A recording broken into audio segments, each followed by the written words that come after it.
No moral qualms about it whatsoever. In fact, you're intrigued by him. And you'd rather hang out with him than be with your son who's potentially fucking dying. What a scumbag. Barry. China should help. Look, if there was only a country that did, I don't know, kidnapping of illegitimate leaders, you know what I'm saying? Like they'd take a leader that was illegitimately, placed there. Like, I don't know, some guy that like faked his own assassination or some shit to get to be, president again. And they would just, Delta force him like away in the middle of the night and just like make a deal with the vice president. Okay, you play nice now. You play nice now, or else we're coming for you as well. Or like, I don't know, an alien, maybe. An alien could just abduct him, do all kinds of weird experiments on his ass, and, just relieve us of the burden of having to deal with Trump. Maybe even fix his cankles while they're at it, chat. Oh no, they would send him back. They would get tired of him. They would put him back in the White House. Like, you can have your cankles guy. We don't want him anymore. He's annoying. I don't know why in my imagination, chat, the aliens also talk like Trump. Everyone is Trump. It's like the Malkovich scene, right? With the being John Malkovich. Everyone is anyway. Barry Weiss is still fighting for this guy to be part of CBS. And even the Ellisons are going, really? Really? Understand, great Jeet Here thread the other day. We talked about it on the show. Oh, what's really funny about Peter Attia, I didn't even think of this until just now, right? This is Sagar and Jetty of Breaking Point's favorite, like, nutrition guru doctor, right? He writes bullshit, some kind of variation of the super keto diet of like, just be afraid of carbs, never eat a carb. Only eat fats. All the fats are healthy. Your brain is made of fat. The more fat you eat, the bigger your brain gets, right?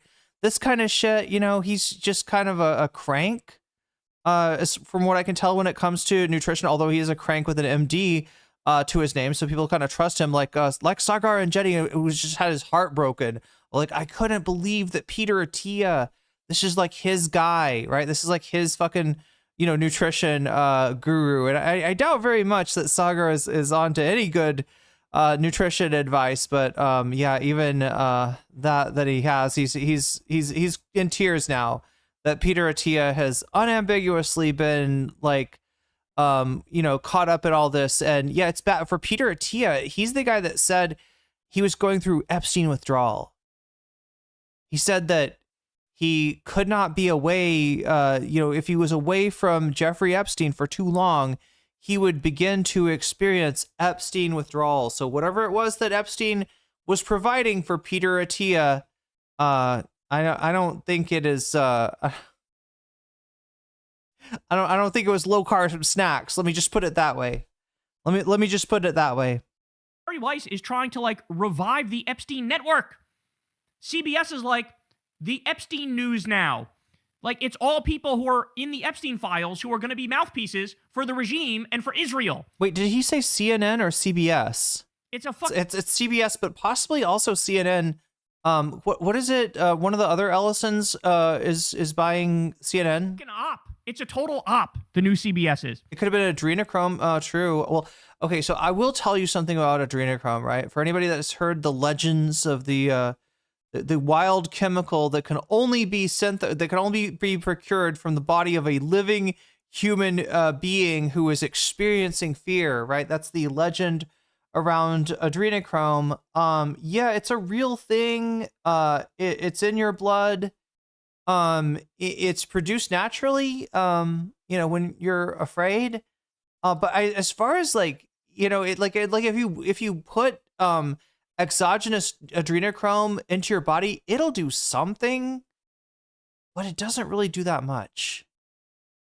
Like, drug users report that it's not a very fun drug. It's not a very interesting drug. So yeah, the whole idea of satanic pedophiles getting on, going wild on adrenochrome, probably not true. The other thing about adrenochrome is you do not, in fact, have to harvest it from the body of a living human being. It is attainable. You can synthesize it in a laboratory, and I think it's fairly cheap. So the idea that there would be some kind of industrial grade production facilities run by Hillary Clinton and Huma Abedin in order to extract the adrenochrome from, children that they are trafficking and or victimizing, right? It doesn't really pan out. But the adrenochrome is very much been part of the legend ever since. I think QAnon found the film Fear and Loathing in Las Vegas, and there's a scene in there where one of the Hunter S. Thompson's attorney has a client who is a Satanist and can't afford to pay him in cash, so agrees to pay him instead in drugs, and the drug that he pays him in is adrenochrome. They take it in their Las Vegas hotel room. And Hunter S. Thompson, hallucinates in a very, very scary, things. He hallucinates. It makes it sound like it's like the king of psychedelic drugs or something like that. And in actuality, it is supposedly a very boring drug. I think it's one of these drugs that it's all about the story. It's all about the narrative, right? It's the story that you tell that sells the thing. Is like this drug has to come from a living human body. Oh my God. Must be really intense. No, it turns out your body creates adrenochrome naturally, right? And it can be synthesized. But anyway, it caught the fancy of QAnon. It became a good story to say that this is what Hillary Clinton was and Huma Abedin were doing with their children victims, and it was just off to the races after that. But in a lot of ways, the legend that QAnon and Pizzagate presented was sort of shown to us in a real life version with Epstein. Some of the code words he seems to be using are reminiscent of the supposed language that Podesta would use. Now, in reality, there would have been a hack of the Clinton campaign, I think, and when they would say things like, "Hey, we're working late in the office tonight. Anybody want to get pizza?" Right? The QAnon would be like, "Oh, that's it right there. We got to find something bad in here. Look, we hacked these emails, or we got these hacked emails. All right, there's got to be something bad in here. Oh, I know. When they're saying order cheese pizza, they're saying order little girls. When they're saying pepperoni, it's boys, right?" This is, kind of where the legend started, but in reality, there is at least, one mention of pizza that sounds like it might mean something else. Other foods too. They talk about shrimp. Strangely, something about throwing away the heads and keeping the bodies of the shrimp. I don't know. That gets really dark really quick, but chat, that's what we're here to do. We're here with Kyle Kalinske of Secular Talk. We are looking through his sort of highlights, I guess, of the Epstein files, what's in here, who's implicated, and what the larger,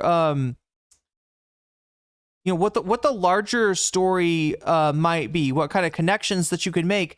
And the biggest connection is to understanding how guys like Epstein really do wield an inordinate amount of power, right? Much like the conspiracy theories that we're used to hearing about shadowy cabals, right? And, some group, secretive group, controlling the world. Epstein literally is talking about a secret society of like 12 guys, right?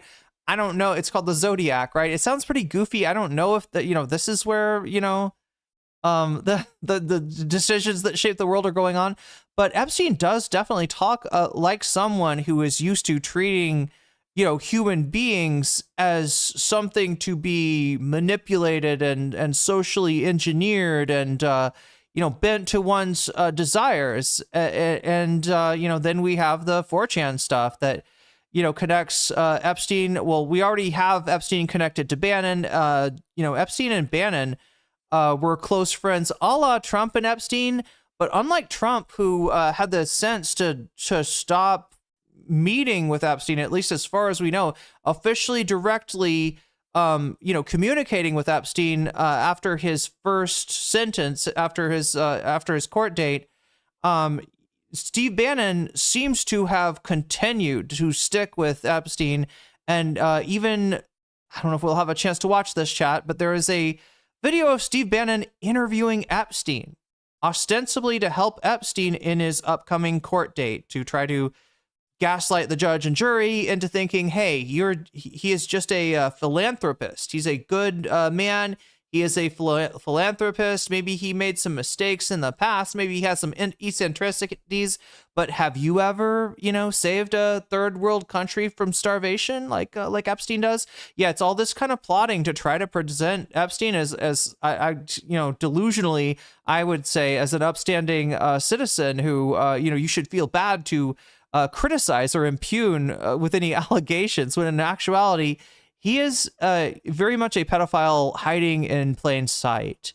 And the question is, who was he trafficking for, right? Who were the co-conspirators in the original case? And what did Trump know about it? That's the real question, right? We kind of go back and forth between these ideas. Is Trump a pedophile? Is he doing this stuff with Jeffrey Epstein? Look, I won't lie, there's some circumstantial proof that suggests that that Trump would maybe be, have those interests, right? There's definitely, it's not like most people, if you call them a pedophile, it's like, wait, what proof have you got? Well, with Trump, there's a few things that he said over the year. There's a few things that he's done over the year. There is the beauty pageant, the 13 to 17 year old beauty pageant, who he would brag about sneaking into the dressing room of. There's, Donald Trump is not a completely, he's not like the weirdest guy to accuse of pedophilia, but there's no, as the parents were going over with the necessary conversation, the MAGA parents, there's no direct proof of his involvement. What there is, though, is Donald Trump's behavior. Right? His running on, amongst other things, being transparent, releasing secret files such as the Kennedy files, such as the UFO files, and yes, also the Epstein files. But when we start to look at Donald Trump as early as the 2024 election, right? He's asked by Fox News, are you going to release the JFK? Yes, we're going to do that. Okay, good. You going to release the UFOs? Yes, we're going to do that. Okay, good. You going to release the Epstein? Now, Donald Trump starts to say yes, like he's, answering yes to a whole series of questions, right? He stops himself and says, I don't know, not so much on that one. Here, should we show this, chat? I never, look, I want to show my receipts here for those of you who haven't seen this, because it's kind of wild, right? This is a Fox News interview with Donald Trump from 2024. And it's kind of interesting because there's two versions of this interview. Fox News interview Epstein Trump. That should work. There's two versions of this. There it is. Yeah, I hope I've got the right one here. There's two versions of this interview, right? One of the versions. One of the things he talked about was. Sorry, one of the versions. I don't think that's what I'm looking for. One of the version cuts the interview, right as he says yes, like yes, I'm going to release the Epstein files. So if you're watching on Fox News, you might have been left with the impression that Trump, fully intends to go forward with transparency of the Epstein files. And in fact, a lot of MAGA supporters knew this.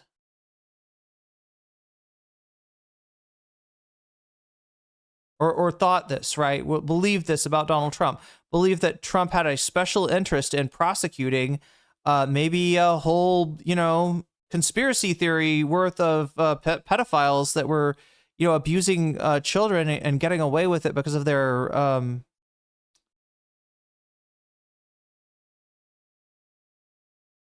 okay, Fox News interview 2024. I'm trying to bring this to you here.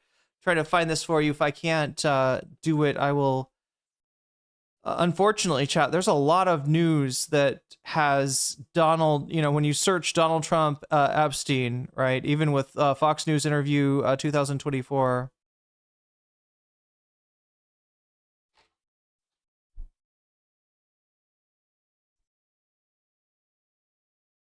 But yeah, the version that goes up on the version that plays on Fox News cuts out all the other stuff that he said, all the suspicious stuff that he said. Him walking back the yes, I want to come, be forthcoming with this and saying, well, I don't know. And what he said was there's a lot of fake news in that world. I don't know. Maybe this is it, chat. This seems like a really short clip. I don't think this is Trump promises to gut the Department of Education. Vows to declassify JFK Epstein docs. Maybe this is it looks like this is maybe the original version of the interview. Some of the policy decisions he might make if he gets elected. Let's listen to something he said about cutting the Department of Education. You mentioned the kids. So we're going to cut the Department of Education. Okay, as bad as that sounds, we don't care about that. That's not what we're here for. We are here for a different part of the debate. Wow. Okay, is it this right here? Wow. I don't know if Fox News has like buried this or what, but this did go on their network. The version that goes out on Fox News cuts the strange part of his answer, but they did to Fox News's credit, they did actually put up the full interview online, so you could access it, and when you did, you saw him trail off into a very strange reverie about the whether he wanted to release the Epstein files, and the feeling that you got was no. But I don't think that Trump supporters realized that. I don't think that Trump supporters realized at that point that Trump was actually a no-go. Documents. Let's listen to this. Some people think that one way to build trust is to declassify things that everyone's talking about. I know you talked earlier about, I don't want to be a conspiracy theorist.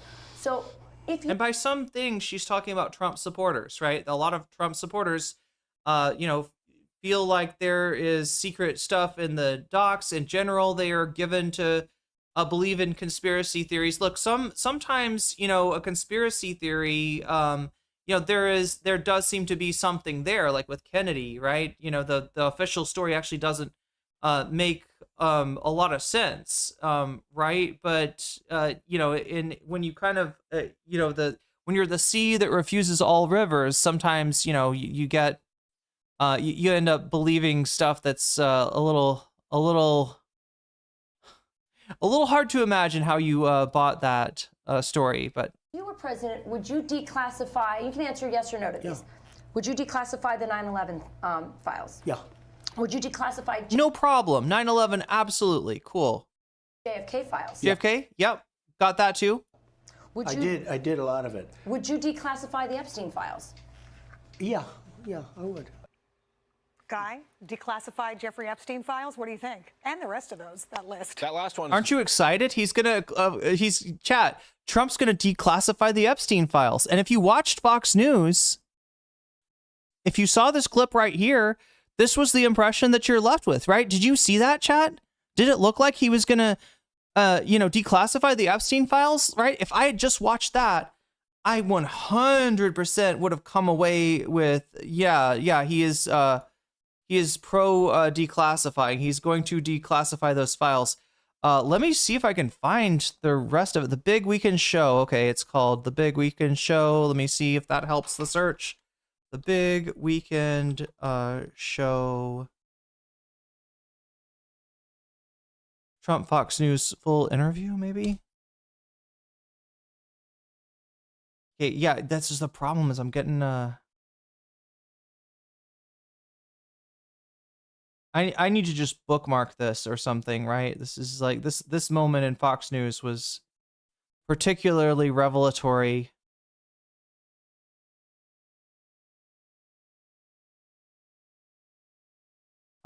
It would be a real shame if this got buried in some way.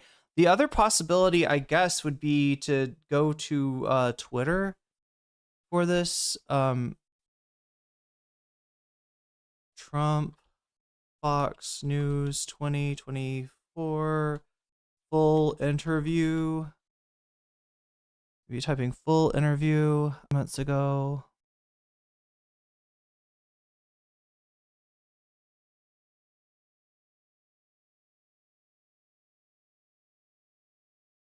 Oh my God, chat. I am considering now that Fox News might have dropped this, might have taken this interview. This is a bad look, this interview for Donald Trump.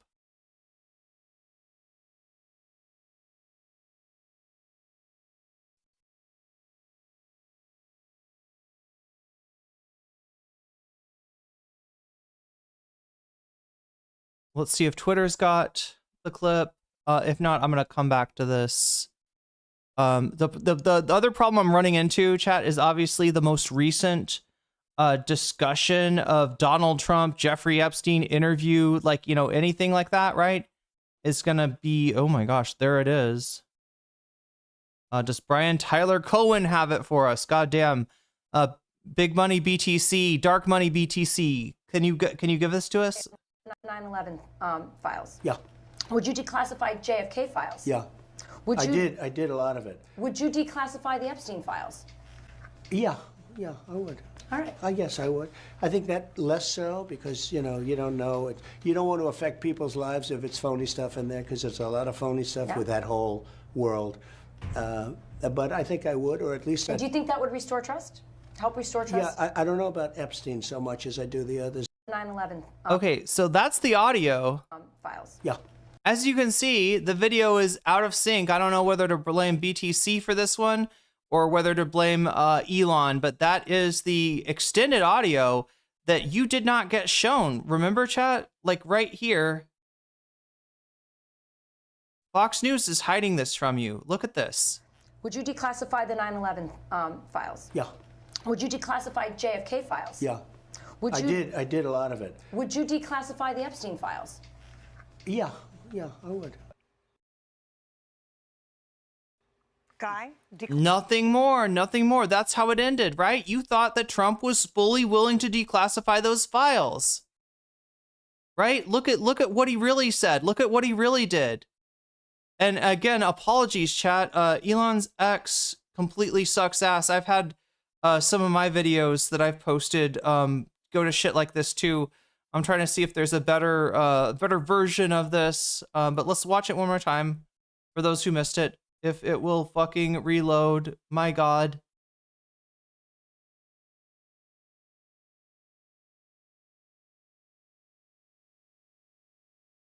.9/11 files. Yeah. Would you declassify JFK files? Yeah. Would you? I did a lot of it. Would you declassify the Epstein files? Yeah, I would. All right. I guess I would. I think that less so because, you know, you don't know it. You don't want to affect people's lives if it's phony stuff in there, because there's a lot of phony stuff with that whole world. But I think I would, or at least. Do you think that would restore trust? Help restore trust? Yeah, I don't know about Epstein so much as I do the others. 9/11 Trump. files. Yeah. I gotta say, chat, Trump knew at this point that his name was going to come up in the Epstein files, right? This is when and she's asking him this because this is what he's been campaigning on. This is what Bongino has been talking about. This is what Patel has been talking about. Like, she's asking, this is a Fox News, this is a friendly interview, right? She is asking him because she thinks this is a slam dunk. What a great guy. He will declassify the 9/11 documents. He will declassify the JFK, the UFO, all the things that you want to know about and you think the government's hiding stuff from. Donald Trump's going to let you see exactly what's in there. Oh, except for maybe the Epstein files. Oh, what's going on with that? What's going on with that? And again, chat, for anybody who's asking, why did it, if there was so bad, why didn't Joe Biden bring it up to help Kamala Harris win the 2024 election? Chat, Trump had not been sus yet. The reason that we're talking about this, and I'm not just talking about like the left is going to talk about this when it's relevant because it's a bad story for Trump, right? But I'm talking about we, the American people, of which I still hold U.S. citizenship, at least for now. How we know that this is that there's something up here is that you got this whole thing where he's gung-ho about this shit, and then all of a sudden, oh, maybe not the Epstein files, right? That's what makes it suspicious. I wouldn't have thought it was suspicious otherwise, right? Granted, the circumstances of Epstein's death were very suspicious. I was suspicious, but I guess I would have assumed that, Trump's DOJ at the time, this was before Trump had politicized his DOJ in his second term. He had an independent DOJ. You'd think that the DOJ would turn something like that up if there was actually a murder that went on in prison in order to silence a witness, right? But I guess I believed in the system a little bit more back then than I do now. This has been a bit of a trip down the rabbit hole. And once you start to see, it all starts with Trump, reneging on his stated goal to be transparent with the Epstein files. Pam Bondi saying that they were on her desk, handing out folders to right-wing influencers, which contained nothing that we hadn't already seen. And then for them to turn around and say, there's nothing to see here. There's no more files. No, there are more files. He has released about 3 million of them. There are 3 million left. So like half of the files are released. There are redactions that don't seem to be allowable by the law. There are things that are redacted that don't seem to be, protecting the victims. They, in fact, maybe seem to be protecting the predators, in these files. And we still haven't gotten all of them. So, yeah, Trump is dragging his feet. This is the hardest thing in the world. He's trying to distract. He doesn't want to talk about this. He's like, Epstein, he's dead, right? This is why this has gotten this, interest from people, is because now there truly looks like there is a there. Now, look, is the there that Donald Trump is, violating minors? I don't know. I wouldn't put it past him. I don't have a very positive, view of Donald Trump. I've heard him say some sussy stuff about his own daughter and like underage girls in general many times, but I don't have any proof that connects him to that. And I'm not going to make the claim that I do. What I will say is that something, he is acting funny. He's acting weird. There's something going on, and I would love to get to the bottom of it. And at the very least, chat, I do feel like what that auto worker said to Donald Trump, that got Trump to flip him off, which was, you are a protector of pedophiles. It does seem now like Donald Trump is running cover for the Epstein co-conspirators, right? And until we, see that information, I'm gonna, until we see some of these redactions that don't seem to be protecting the victims start to disappear, that's what I'm gonna believe. Anyway, let's get back to Kyle Kulinski here. That's the wrong one. I'm glad I was able to show you that in some form, though, because I feel like not enough people have seen that, right? The what Fox News cut out in order to stop Trump from looking suspicious even before the election. But had we known, chat, I wonder how many of you would have voted differently. Had you known that Trump was being weird about the Epstein files, right? Would that have changed anything? Peter Attia, I never visited Epstein's island or ranch. This is what he said in his way too long, pseudo apology. Linda Agarity says, since you don't know, why don't you just shut up till you have proof? Linda Agarity, because there's this thing called freedom of speech that I have and you have and I value and you don't seem to value. You don't seem to think it's very important. And the fact that you want me to shut up so bad makes Trump look guilty. Linda Garrity, stop. You like Trump, right? Why are you making him look guilty like this? You're being overly defensive. You're making Trump look more guilty than he already does. Do you understand that when you're like, stop talking about this, shut up, nothing to see here, right? That makes you look guilty as fuck. Do you all know who Barbara Streisand is? He is a Karen. Trump is a Karen. Yeah, kind of. Do we all know who Barbara Streisand is? This is like an actress from, I don't know, the 60s and 70s and shit. Singer and actress Barbara Streisand, right? She had a house somewhere, and she didn't want it to show up on, I think, Google search, right? So I don't know if she sued or what she did, but she got her house taken off Google search. So, when you look on Google Maps, right, there's this big blank space. All right. Now, nobody was trying to find the Barbara Streisand house, right? You know what I mean? Nobody was trying to disturb her privacy, and she's not exactly as big of a star as she was back in her heyday. Nobody's trying. The paparazzi aren't chasing Barbara Streisand around these days. But once she did that, everybody started talking about, oh, hey, did you know that this little thing in the map right here, this is actually Barbara Streisand's house, right? So ironically, everybody got to know where Barbara Streisand's house was because Barbara Streisand went to such extreme ends to try to, hide that information. Same thing with Donald Trump, right? We wouldn't be talking about this right now if Trump hadn't won, made a big deal about this during the campaign, implied that his opponents were involved with Epstein in some way, and that he was going to be the transparent president. He was going to get to the bottom of it, and he was going to let us see what's in the files, right? If he hadn't done all of that, if they hadn't bragged about it, if Bongino and Patel had not made it like a mainstay of their content, if JD Vance hadn't gone on Theo Von, chat, do I have to run? I'm not going to run you through every clip, but I'm sure you've seen this. JD Vance on Theo Von saying, "Oh gosh, I'm really excited. We really need to get to the bottom of the Epstein files," right? You assholes did it to yourself, okay? You obsessed about, like, is Tom Hanks a pedophile? Is Hillary Clinton sawing little children like pepperoni? Are they draining the adrenochrome? Is there a basement in Comet Pizza? You obsessed about this fucking, this theory of, like, this secret underground world about Democratic pedophiles. What now, Republicans? What now, MAGA? We're seeing, there's some Democrat Republicans. There's some Democrat, people involved with Epstein, but more and more we're seeing, like, people in Trump's orbit. We're seeing Trump's friends. So this is what I think, right? Like I told you, I don't have proof that Trump, physically, like, abused a child or something like that. I wouldn't put him past him entirely, but I don't have, like, any, any direct proof saying that he was doing that kind of stuff with Epstein. What I do have is proof of him trying to protect people that are in the files, right? And what do we see in the files?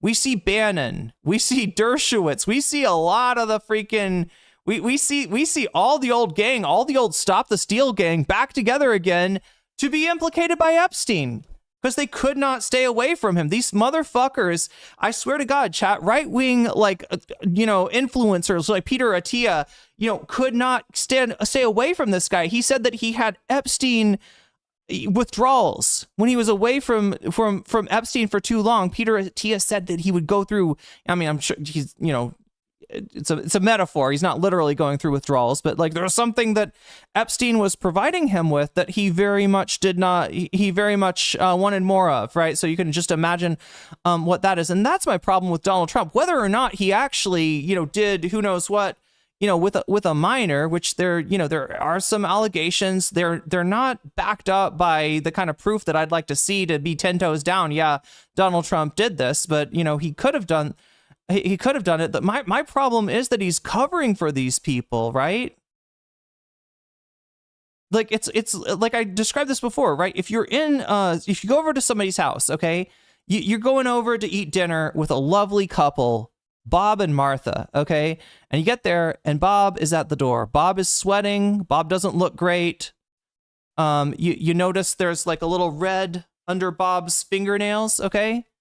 And you're asking, where's Martha? Is Martha here? No, actually, Martha, she had to leave. She had a family emergency. Martha had a family emergency and she won't be here tonight. Oh, I thought we were going to hang out with Martha. No, just me, right? And Bob proceeds to serve you some kind of strange looking mystery meat. He's acting weird the whole night. Again, he's disappearing into the bathroom. There's little blood stains, in the kitchen, right? Now, in that situation, do I 100% know that Bob hacked Martha to death with an axe and is now trying to serve her to me as dinner? I don't, right? But am I taking a bite out of that mystery meat? Hell no. Hell fucking no, because Bob is acting sus as fuck. Who knows? Maybe Bob is going through, like, a anxiety attack, and Martha is actually with her parents, and there's nothing really untoward. Bob was making, I don't know, Kool-Aid, and that's why his fingers are stained, right? There could be another explanation, just like there could be an explanation for why Trump is so weird about the Epstein files. All right, but I'm at this point, I'm not staying there. I'm not turning my back on Bob, and I'm not eating that meat. You know what I'm saying? You got to make some kind of, judgment on this, that you got to say that at the very least that it looks weird and that we need to get to the bottom of why Trump is acting like the the guy behind the curtain in Wizard of Oz. Oh, please pay no attention to the man behind the curtain. No, I am the great and mysterious, right? He's been exposed. He's scared. He's acting weird. He wants people to move on, but we won't move on because we fucking know there's something there. And a lot of us did from the beginning. Shit was weird, right? This guy that's got potentially dirt on like some of the most powerful people in the world just shows up dead one day in his jail cell. Just perfectly before he has to go to trial? Does that not seem strange? Yeah, there's a lot of strange stuff. We're trying to get to the bottom of it. I'm not jumping to any conclusions. Linda, that's what I was trying to say. I just didn't want you to think that I'm out here trying to, throw the worst possible, allegations at Trump and go 10 toes down saying this is 100% true, because I don't have that information. What I do have is the information that, there's a lot more to these Epstein files. We've learned a lot from them already. And I think it's strange that Donald Trump does not want us to see any further, is active. They're taking stuff down, chat, stuff that they've put up, and they find that, oh, that's a little too, that has a little too much to do with Trump. They are then taking it down. Right. So, yeah, it's not that any one of these things is like, dead to right evidence that Donald Trump, did something with an underage girl, right? But it is very suspicious, like them, like, because you know what that means, right? If the DOJ puts something up, okay, and then it comes right down and it implicates Trump, what do you think that is? I kind of think that's Donald Trump being like, you fucking idiots, how did you put that out? Take this down right now, right? Most people would be like, listen, it's out there. If we take it down, it's gonna look worse, all right? Maybe people will find it, maybe they won't, but it's not a good idea to, try to hide it at this point. Trying to hide it will make it more like a rational person, right? Like a person that is not a fucking adult adolescent like Donald J. Trump. A person that is not completely servile to their own ego, like Donald J. Trump. A person that thinks they can't a person that doesn't think they can like lie straight to your face in the face of evidence that they're lying, right? There's one person I know that will do that will straight up piss down your back and tell you it's raining, and that's Donald Trump. I've never seen a more brazen liar than this man. I've never seen somebody that tells more lies, and I've never seen somebody that's willing to tell more obvious lies than Donald Trump. And there's some kind of reinforcing nature of this MAGA cult unwilling to look at this stuff that lets him think that he can get away with it, because y'all are acting like a bunch of hogs. You're acting like you have no intelligence, no discernment, no skepticism, right? You're acting like this guy is your last chance in the world. And that's the problem, isn't it? That's the problem. You've given up on a lot if Donald Trump is your last best chance. But luckily, that's not my problem. Let's go on with this Kyle Kulinski stuff. What else do we got to do? We got to look at the attempts by Trump to take over the election, right? Apparently, he does not rate his chances in the 2026 midterm, and he's making moves right now to, well, try to be in, try to have his agents in place to be able to, seize those ballots if it comes to it, because his approval rating has gone steadily down since he became president, and the midterms are not looking good for Donald Trump. We just had an election in Texas, a plus 17 Trump district. That means that Donald Trump won that district by 17 points. Guess what? A Democrat was just elected in that very same district by 17 points, chat. That is what, a 34 point swing? Yeah, it's not looking good for the guy. It's not looking good for the guy. So what's he going to do in response to that? Well, we'll take a look at it. There's there's crazier shit that he could try to do. He has even, fantasized in 2020 about seizing electoral ballots. And now he's got a whole Nazi-ass Gestapo force to maybe do that for him. So we'll see if he does, there's the more rational thing where he tries to pass this SAVE Act and mandate more ID for voting. realistically just to reduce the amount of people that can vote. But yeah, they've tried a bunch of stuff. They gerrymandered Texas. That blew up in their face. So far, Trump's attempts to rig the midterm election have not gone particularly well. But let's keep going, and we'll get to that after this, right? Over this, right? Here's Atiya's assistant in 2015. Below are Peter's flight details for his trip to Jeffrey's ranch next week. So yeah, so much for that, bro. I was never there. Oh wait, there's literal files that say that I was exactly there. Oh, oops. God, there's such I don't want to hear from any of these people. Reid Hoffman, shut the fuck up. Get out of politics. Stop donating to politicians. I don't give a fuck that you donated to Democrats. You're fucking tainted. You're dirty. We want nothing to do with you. Peter Attia, shut the fuck up and go away. Bill Gates, shut the fuck up and go away. I don't want to hear from you guys. There's no amount of bullshitting that's going to make people go, oh, that's okay. Maybe. Clinton totally done. We'll see. The Clintons, I guess, have agreed to testify in front of Congress. Now, my understanding on that testimony is it's going to go on in private. So, I don't know. One in chat if you would like to see Bill Clinton and Hillary Clinton testify publicly. I would like that. I would enjoy that. I would like to see what Bill and Hillary have to say. I'm not a big fan of theirs, and I think that Bill Clinton is wrapped up on this, not to the degree that Donald Trump is. He's not quite as prolific in there as Donald Trump. But definitely, a lot of these guys, a lot of these, I don't know, politicians of a certain age, it almost seems like, just cannot resist, forging some kind of alliance with Epstein. And when we get to look at what Epstein was doing past the child abuse and trafficking and all that illegal stuff, when we get to look at Epstein's view on the world itself and how he is attempting to affect the world, that's when it gets really interesting. That's when you start to realize that he is somebody that wielded a lot of power. He is somebody who very likely had a great effect on the world, even, yes, outside of, his victims, right? And there are no doubt people like Jeffrey Epstein still operating, still out there pulling strings. And the question is, how long are we going to put up with the being ruled by pedophiles? I just got to say it. How long?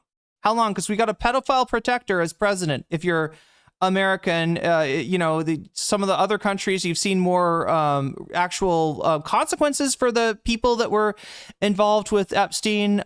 In the United States, definitely some damage to people's reputations, but kind of an intransigence when it comes to the establishment actually dealing with the people implicated in these Epstein releases compared to the rest of the world, where, being implicated in Epstein definitely is going to take you out of any sort of position in power.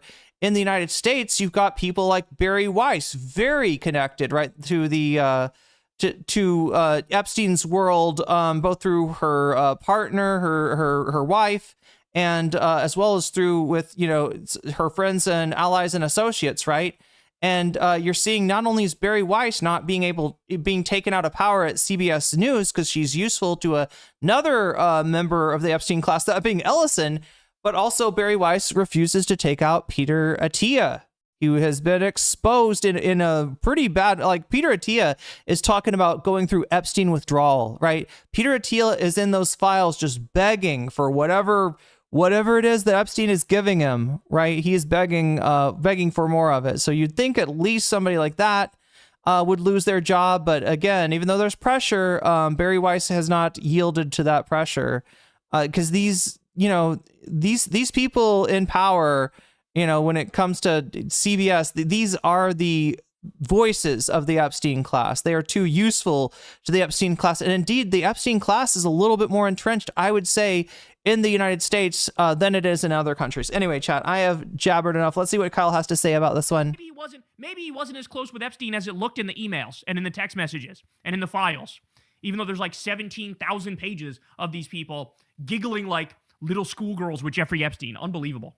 Jeffrey Epstein victim had baby fathered by the pedophile snatched away 10 minutes after birth. billionaire had multiple secret children and hoped to create superior genes. Alice on Fire, didn't they ask for it to be public? Yeah. And if you're smart, like going into one of these things, you would. Now, the one caveat I'll put on that is, I don't know, maybe Bill Clinton's guilty, right? There's a decent chance that Bill Clinton is guilty. I am not a fan of the Clintons, never have been. They're pretty harmful force actually on the Democratic party, and it just emblematic of the kind of loser liberals that have been operating ever since the 1980s. They got scared by Ronald Reagan and his the monster of campaign finance that got unleashed on the world. And since then, they've just been trying to be Republican light. And it's really pathetic. The Democrats in general are a pretty pathetic group of, politicians. They don't even seem to believe what they're saying half the time. And the Clintons are, emblematic of the worst of the Democrats. That being said, obviously the question we're asking is not like, are they good politicians? Do they do good things with power? We're asking, is Bill maybe involved with underage women? Same questions that we're asking for Epstein, Elon, and Trump. And he's definitely very integrated into the Epstein world. But yeah, if you're innocent, you should want to speak publicly, because if you speak publicly, then there's going to be no, sort of limited hangout, dynamic, right? Where if you do it privately, the Republicans can kind of just pick and choose and release like this and that, and just like, kind of try to cherry pick in order to make you look as bad as possible, right? Whereas if you're, testifying in public, then the whole thing is available, and there's no issue of getting, clipped out of context.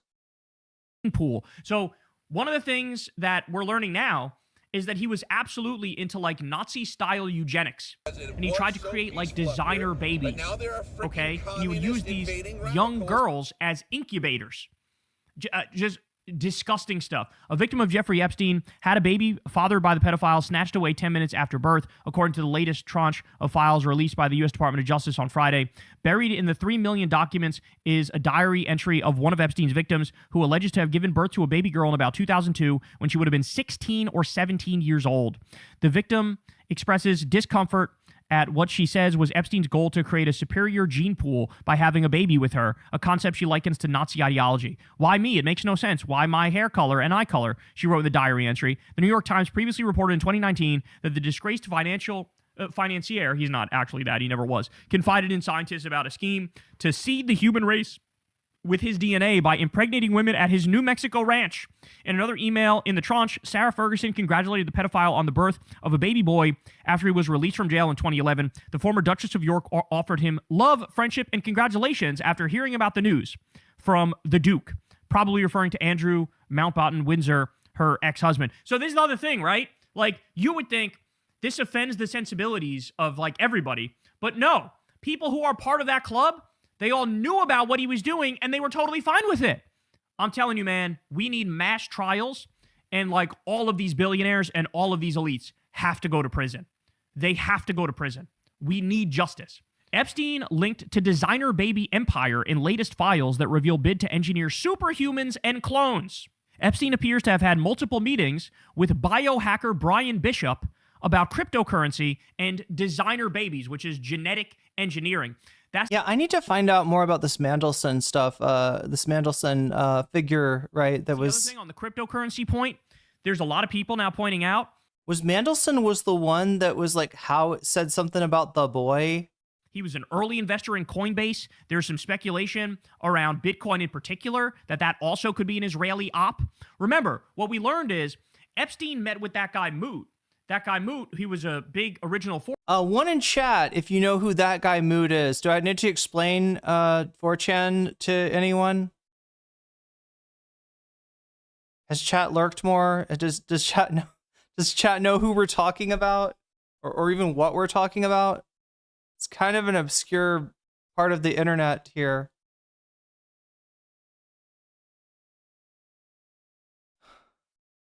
Okay, just in case anybody is not aware, there's a site called 4chan on the internet. It hosts what are called image boards about different subjects. One of these image boards is called Poll, or Politically Correct, and was maybe like the third politics board to be tried out on 4chan. And it went into effect actually right before right after, I think, the founder of 4chan had a conversation through a mutual friend, yes, with Jeffrey Epstein, right? And so people are now speculating, since Poll had arguably an effect on the 2016 election, arguably helped incubate the movement known as alt-right, and still to some degree functions in some capacity for the online right, although much reduced one, and maybe somewhat decentralized as well. Obviously, also nurtured the QAnon conspiracy theory, which just so you understand, like 4chan users tend to be younger than Facebook users, right? The real the real perpetuators of the Pizzagate stuff and the QAnon stuff are actually boomers from Facebook who got a hold of the so-called Q drops from 4chan and then interpreted them to mean all kinds of things. So yeah, that's why we're talking about the founder of 4chan, Moot. He seems to have some kind of involvement with Epstein and maybe with Bannon. And given that Bannon has been involved internationally with trying to start movements, there is some real suspicion about the degree to which Bannon might have Bannon and Epstein might have been involved in the inception of this kind of political genre, I guess. 4chaner, that guy Moot started the politics subreddit, the politically incorrect subreddit, which became like the hub of the entire right-wing movement that exploded online. So it is not a stretch or an exaggeration to say that a lot of people who are MAGA today, who are far right today, they were psyoped by Jeffrey Epstein and Israel into having those politics.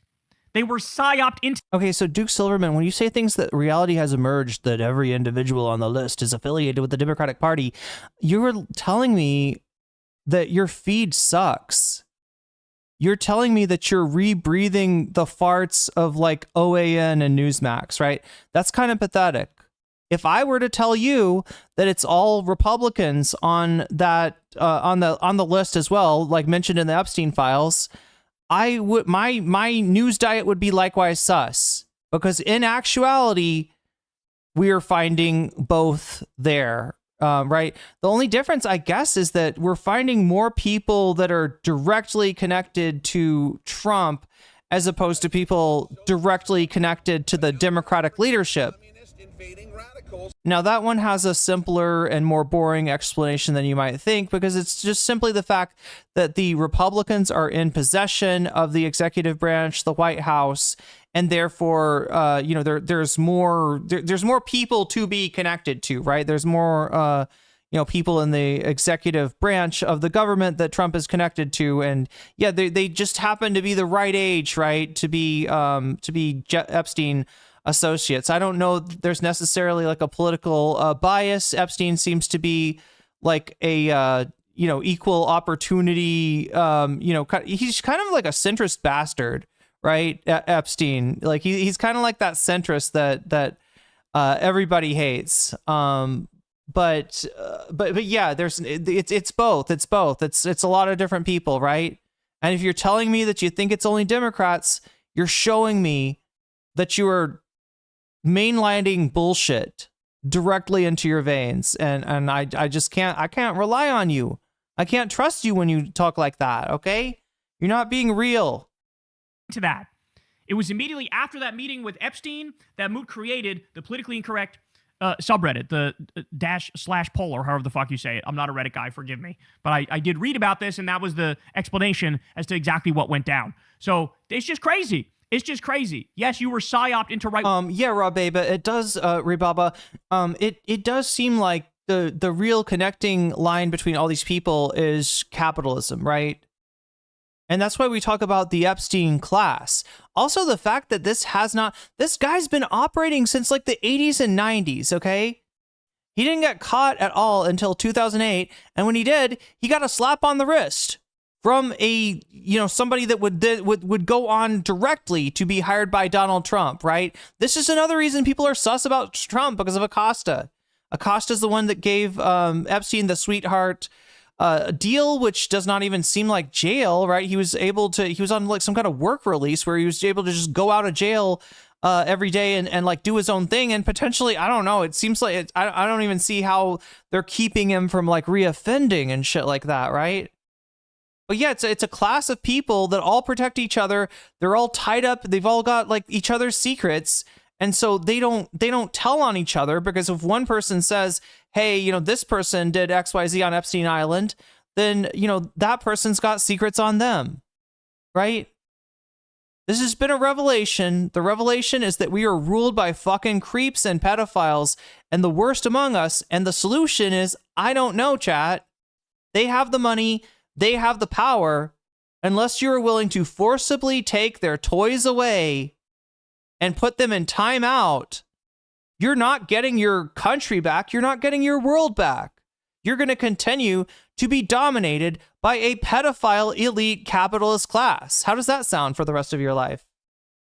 Okay, yeah, I aim to inspire, chat. I aim to please. Kyle is my hero. Nice. Politics by Jeffrey fucking Epstein. All right, Epstein. I've described Donald as having border wall personality disorder. He meant to say borderline personality disorder. He enjoys screwing those closest that try to help him. Valdemar, are we really trying to distract from Epstein with what? With North Korea? I'm trying to figure out why we're talking about North Korea here. Wow. He knows he is not smart. Hey, look, some people just really don't want this to be talked about. Some people really don't want to hear about their favorite dude, their parasocial daddy, right? Their political messiah being, wrapped up in all this shit, right? But it's not just Trump. It's Elon too. JD Vance, I feel like we saw in there as well. We need to dig into all of this. This is the problem. They released like 3 million files, chat. A lot of it was redacted, except for some of the stuff that should have been redacted. Yeah, they didn't redact the victims' names in all cases, and in fact, they didn't redact the victims' pictures. And there's some stuff that never should have been posted by the DOJ, but luckily taken down afterwards. And this is a mess, and it's a lot to go through. We're trying to make sense of it, but my biggest takeaway is that, just like George Carlin said, there is a club, and you and I are not part of it, okay? These people who are, they get away with anything and everything, and they watch each other's back. If you look at Donald Trump and the way that he operates, you might notice that he's given quite a few pardons, like record number of pardons even, right? There's a reason for this. And a lot of them are like people like Eric Adams, Rod Blagojevich. I'm trying to remember there was another Democrat too, some guy in Texas, right? That Trump thought he is trying to, kind of do this is like mob behavior. He's like, I offer you a favor, and I will expect one in return from you someday, right? I mean, this is the same kind of behavior, the same kind of power consolidation you're seeing from Epstein, right? And I'm sure that there are other Epsteins out there right now. I don't think that Epstein's method of operation, his use of leverage and of dirt on people to get his way, I don't think that has passed from the world when Epstein died. I think there are still probably people operating in the very same way as Epstein, and that's what I want to get to, right? That's what we need to zero in on, is the degree to which not Epstein himself, but Epstein-like dynamics, Epstein-like power structures rule our world, and in fact impoverish every one of our lives, right? You ever wonder why the policy of your government doesn't make sense? Here's why. Here's why. It makes sense for these guys, right? It is in the financial benefit of these guys. It is never in the financial benefit of you or me. You or me are designed to be squeezed harder and harder and harder and have all of the possible wealth extracted from us until we are discarded when we are too old or weak to produce value for the capitalist class, right? This is a big moment of awakening and being becoming aware of who we actually are ruled by and how sick they are. That win an argument fall into a category that force him to look into the mirror. Horror. So this was in looks like an iMessage thing that was going back and forth with somebody here, but basically saying Trump has borderline personality disorder. Like he has a diagnosable mental illness. How about this one, man? There was a trap door which led to the sea from Epstein's house on his island. Okay, this one I haven't seen yet. God damn. What? Okay, a trap door that led to the sea, and this is what it looked like. Is that water down there? Like it literally just goes out to the. I don't understand. I mean, the source pipe. Nice, Rave. Wow. Okay, what do we think? Any ideas? I mean, this is gonna get bad. This is gonna get bad, right? Because, like, I mean, it could be really dark what he's doing with the secret trap door. I think the worst possibility that's been proffered that I've heard so far is that this is what happens to you if you're getting tortured on Epstein Island and you end up dying. You know, this is like, I don't know though. It feels like, is that how Epstein, you know, like somebody like there is like at least allegations around children missing at the New Mexico ranch. I don't know about this though. Epstein and Maxwell are outliers by actually facing any sort of prosecution. True. Ghislaine had an ocean exploration company. Oh, that's right. I forgot about that. Thank you, Eternal Delta. Yeah.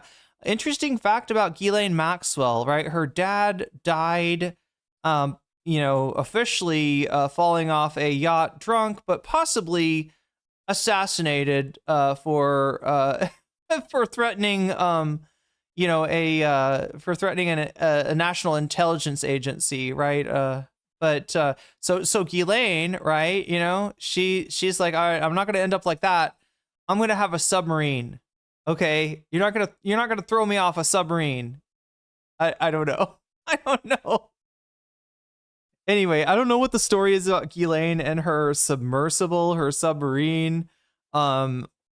Maybe this has something to do with that. I don't know. Yeah, it's clearly a little ladder down there. There's water. I'm guessing, ocean water. And many people have pointed out, like, what the fuck was this for, bro? Which makes you think. We already know there's allegations of at least 2 girls being killed at the Zorro Ranch in New Mexico. What happened here? Did this exist to dispose of bodies if girls died with what went down over there? Because there was a lot of torture. There was a lot of torture that happened. We discussed it the last time. We got more evidence of it this time. It is just chilling. It is absolutely chilling. Oh my god. Could they have crocodiles down there? Yeah, I mean, I don't even know. There's like a million different things that could be that could be going on. Like, and I don't even understand. So wait, what? It's like a tunnel. Okay, it's an underground tunnel. And what? It goes like straight in the ocean, so like you'd have to like swim out? Or is it a tunnel that it doesn't go to it, like it's got water in it, right? So it must go all the way out to the ocean. I was thinking maybe at first that they were talking about like it just kind of puts you like on the beach or something, but yeah, no, I don't know.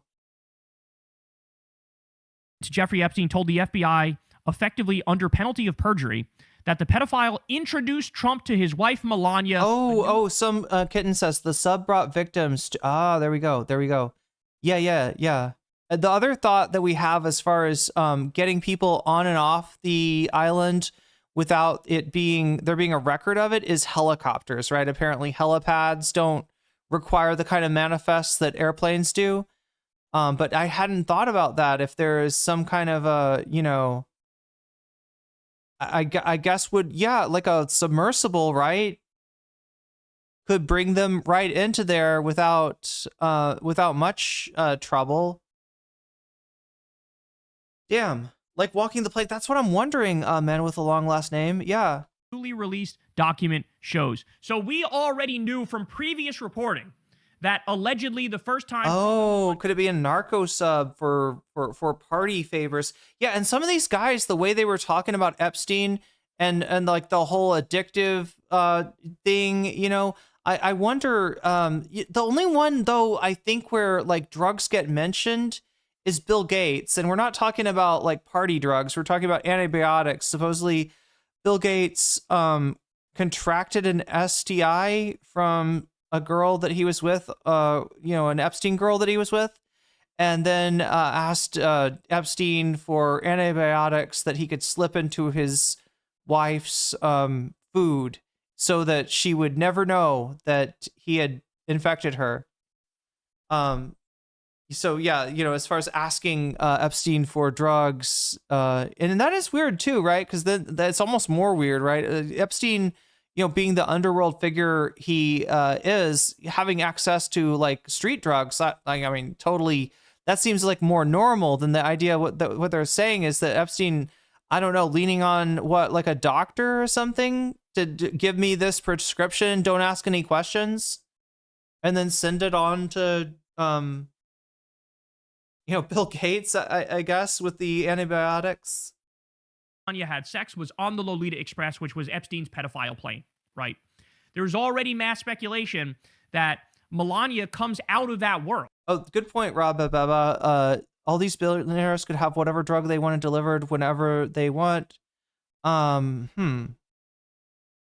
as far as it being like a narco thing. Also, you know, that would bring the kind of heat that I would doubt that Epstein and Maxwell really wanted, right? If they were trafficking drugs in addition to, and honestly, chat, the only way that people get away with shit like that is if they are currently involved in something like the CIA, right? The CIA, I don't know, you know, who needs to hear this, right? But has been caught funding its own activities with, for instance, drug money.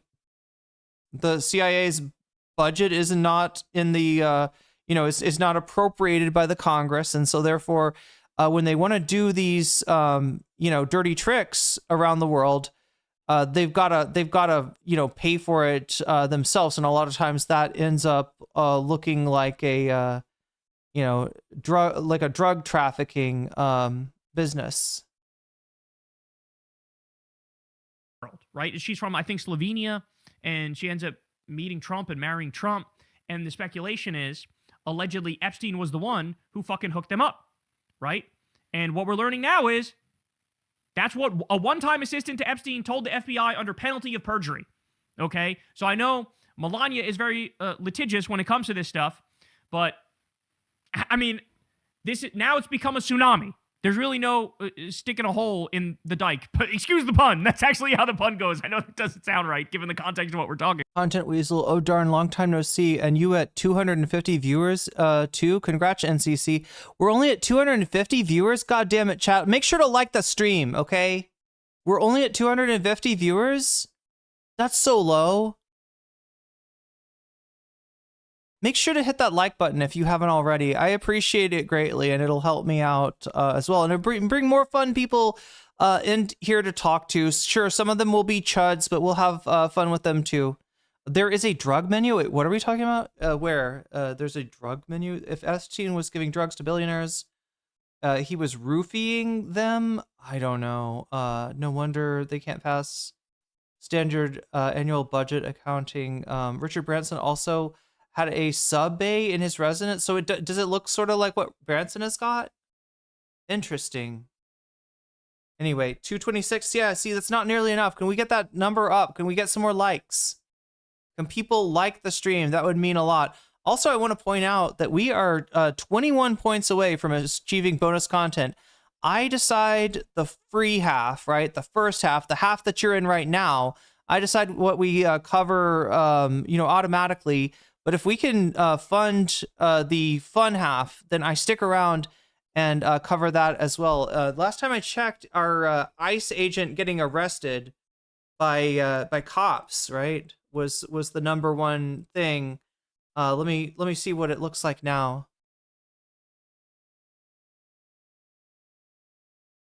All right, the poll says, yeah, another ICE agent arrested in first place. D'Angelo Wallace versus Caleb Hammer tied for second place with J.K. Rowling in the Epstein files, and Hassan is 100,000% finished in last place, fourth place. And that's where we are right now, chat. We're at 79. If we can get to 100 by the end of the stream, I'll stick around and cover more content. The number goes up every time somebody does a super chat, super sticker.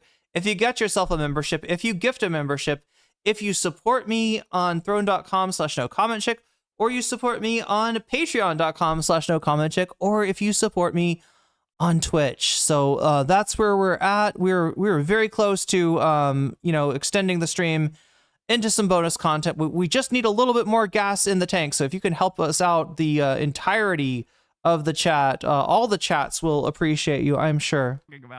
But like, that's crazy, bro. That's crazy. So crazy. You don't care about Epstein unless it involves Trump? No, I kind of just don't want to be ruled by pedophiles or pedophile protectors. And I'm not sure which one Trump is, but either way, I want him gone. And you should want him gone too. You should be talking about the 25th Amendment. You should be talking about impeachment, right? Trump is going to fucking ruin your future if you don't get him out of there, right? And if we don't set a fucking precedent where pedophiles don't get to rule us, people that are involved in Epstein, they can go do something else. They can do their own thing, right? They have too much power already. And we got to start questioning at some point, chat, do we need billionaires if this is what billionaires get us, right? If this is what having billionaires causes, if this is what allowing people to accumulate absurd amounts of wealth causes, this kind of power, this kind of impunity that they can use to just predate on children with no consequences, chat. This guy operated since the 80s, okay? Jeffrey Epstein was fucking with kids since the 80s. And he got caught, what, in 2008? That is like 20-something years of this guy just doing what he wants with people's kids? I don't want to live in a world like that, and you shouldn't want to live in it either. That's a fucked up situation, and I think we got the answer for what's so wrong with our world. What is fucked up about our world? Where is it going wrong? People like Jeffrey Epstein are deciding our future. People like Jeffrey Epstein are playing with our lives. People like Jeffrey Epstein are seeding conspiracy theories that sound an awful lot like what they're doing in real life into places like 4chan. And creating a parallel conspiracy theory that seems to be centered on what Clinton and Podesta and Democrats, when look, oh, it's actually Elon and it's Trump and it's Epstein and it's Clinton and it's what's his face, the Democratic donor. It is somewhat of a bipartisan scandal, but understand Epstein was kind of a centrist bastard himself, right? He has got a he's got a very shockingly centrist point of view. And there you go, chat. Great. The first lady of the U.S. could have been trafficked, allegedly. And here we go. Now you have people under penalty of perjury saying that's how they met. It was Jeffrey Epstein. The more that comes out, the more you start to wonder if we even know the half of how sick these people are. Harvard professor Martin Nowak emailed Ghislaine in 2002 to thank her for her hospitality. Then out of nowhere, quote, "I am so happy that I did not kill anybody. Dear Ghislaine, many thanks again for your amazing hospitality. I'm so very sorry I caused you so much worry and that I spoiled the day. I'm so happy that I did not kill anybody. My perspective of life has changed somehow. Lots of love, Martin." Telling you, bro. I'm telling you, bro. These are depraved motherfuckers. They have to be locked up. They have to be tried. They have to be locked up. We need to free ourselves from this shadow government of moneyed interests and this cabal of pedophile, rapist, billionaire sadists. We have to free ourselves. Just absolutely incredible stuff. I'm sorry, the FBI gave him a sweetheart deal. Wrong, Axel. Wrong, Axel. It was actually Acosta. It was the the future, the man that Donald Trump would then hire as his Secretary of Labor. That's who gave Epstein the sweetheart deal. I don't know what like torrent of bullshit you're hooked up to, but sounds like not a reliable source. Try again. Yeah, source crack pipe. This one breaks my heart, y'all. I'm just telling you right now. This one breaks my fucking heart, okay? It does. It just does. So Noam Chomsky here, giving advice to Jeffrey Epstein about clearing his name when the shit hit the fan and everybody knew, hey, looks like he's sort of a pedophile human trafficker. And here's Epstein, who was close with Chomsky, and Chomsky going, hey, dog, let me help you out. So here's what he says. I've watched the horrible way you're being treated in the press and public. It's painful to say, but I think the best way to proceed is to ignore it. I've had plenty of experience, though of course not on this scale. A Google search will bring up tons of hysterical accusations of all sorts, even groups devoted to vilifying me. I pay no attention unless I'm approached for a comment on a specific matter. It's a nuisance, but it's the best way. The same conclusions from experiences of others, in some cases close friends. What the vultures dearly want is a public response, which then provides a public opening for an onslaught of venomous attacks, many from just publicity seekers or cranks of all sorts, which are impossible to answer. How do you prove that you're not a neo-Nazi who wants to kill Jews or a rapist or whatever charge comes along? That's particularly true now with the hysteria that has developed about abuse of women. Oh, God. Oh, no, what have you done? Which has reached the point that even questioning a charge is a crime worse than murder. For virtually everyone who sees any of this, the reaction... Chat, do you see what this is? It's not from, I keep on thinking this is from Thoughts from Chomsky. Oh no, this is Chomsky saying Me Too is bullshit, right? This is, this is Noam Chomsky saying Me Too has gone too far. Can't we think about the men? Do you understand that men are the most under fire, abused, unfairly treated group in the most marginalized of marginalized group? It's actually men. It's actually, who knew? Thank you, Noam Chomsky, for letting the bros know that you think that these bitches are lying on their names. They're just making up the rape, right? They're just inventing this to hurt your reputation. Wow. Again, Noam Chomsky. Will be, where there's smoke, there's fire, maybe raging fire. Whatever the facts, which few will even think of investigating. In general, it's best, I think, not to react unless directly questioned, particularly in the current mood, which I presume will fade away, even if not in time to prevent much torture and distress. Hard to say, but it's the best advice I could think of. Noam. God, man, that hurts. You have one of the most prominent leftists and one of the most ardent critics of Israel and the Mossad agent. What am I supposed to say, Chad? I believe we have a male loneliness crisis. Anybody else noticing that out there? That there's a male loneliness crisis? It's because women are taking women and minorities are taking all the good jobs away from men, and they get lonely, and we call them divorced dads, and they get sad, and women, they're hypergamous, which means that they want to only have sex with really hot guys. And so it's like leaving 80% of guys don't get any sex, basically. 80% of guys are incels. Okay, women are only having sex with a talented 20%. And they're, extraordinary length and girth, right? This is, so it's just impossible for men these days, unless you unless you hypnotize yourself to become a Sigma, right? Your bones are probably not, good enough to be an alpha unless you start hitting yourself with a little hammer and bone mashing. I believe you got to do the bone mashing, and then maybe get on some performance enhancing substances and do a crazy diet and workout regimen, and then you might have a little bit of a chance. But other than that, chat, it's just completely. It's a crisis. Men are in a crisis. It's the loneliness crisis of men. And we should all take a moment of silence to think about the men in our life and how lonely they are, and how it's not really their fault that they're unfuckable.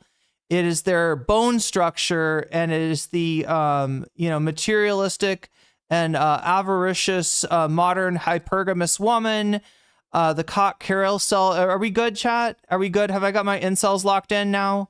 Have I said enough incel-y stuff to keep y'all clicking? Yeah, lift weights. There we go. Pedophile human trafficker. Yeah, don't be kind. Women hate that. They can sense your weakness. Befriended him, and you got to say, it worked. It worked to sort of degrade the reputation of Noam Chomsky, because here's Noam Chomsky offering loving, friendly advice to a guy who we now know is literally one of the most, one of the biggest monsters historically. Just absolutely atrocious stuff, man. I don't think there's any coming back from this for Noam. I really don't. Brian Krasenstein says, I want to know why the fuck Pam Bondi redacted the name of the person who sent this email to Epstein. Quote, new Brazilian just arrived, sexy and cute, 9 years old. Okay, Jesus Christ. So from redacted to Epstein, it literally says, new Brazilian just arrived, sexy and cute, 9 years old.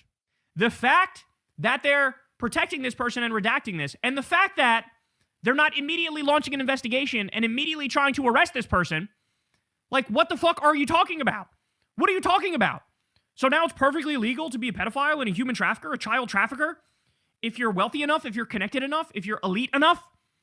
This is a slap in the face to every American. It insults our intelligence to say, we're done with this now. The next Democrat to win the White House, you got to run on this. The number one thing to run on is, we are going to bring accountability. We are going to bring justice. We are going to arrest the motherfuckers. The Epstein class is going down. They are going down. That's all you need to say. 17,000 ways, and you will waltz your way into the White House. Okay? This is incredible. This is incredible. Now this shit gets somehow even creepier, y'all. It gets somehow even creepier. Ready? Jeffrey Epstein's assistant bought a single unlabeled $8,453 item from Wayfair. A single unlabeled $8,453 item from Wayfair, and you can see that here, okay? There was a conspiracy going back, I want to say it was like 3 years ago Wait, now. I'm sorry, like that, yeah. where people were... Yeah, does anybody remember this? They would show pictures of like a Wayfair ad for like, I don't know, like a cabinet or something, right? Now, cabinets can be expensive. There's like a limit to how expensive they are. And some of these cabinets or, furniture that it was being advertised at an extremely high price. And they had like this particular brand of Wayfair furniture. They had like names, like first names were the names of the product, right? And so that's why some people started to conspiracy theory build, and they got the idea that this cabinet that's called Susie or something like that, right?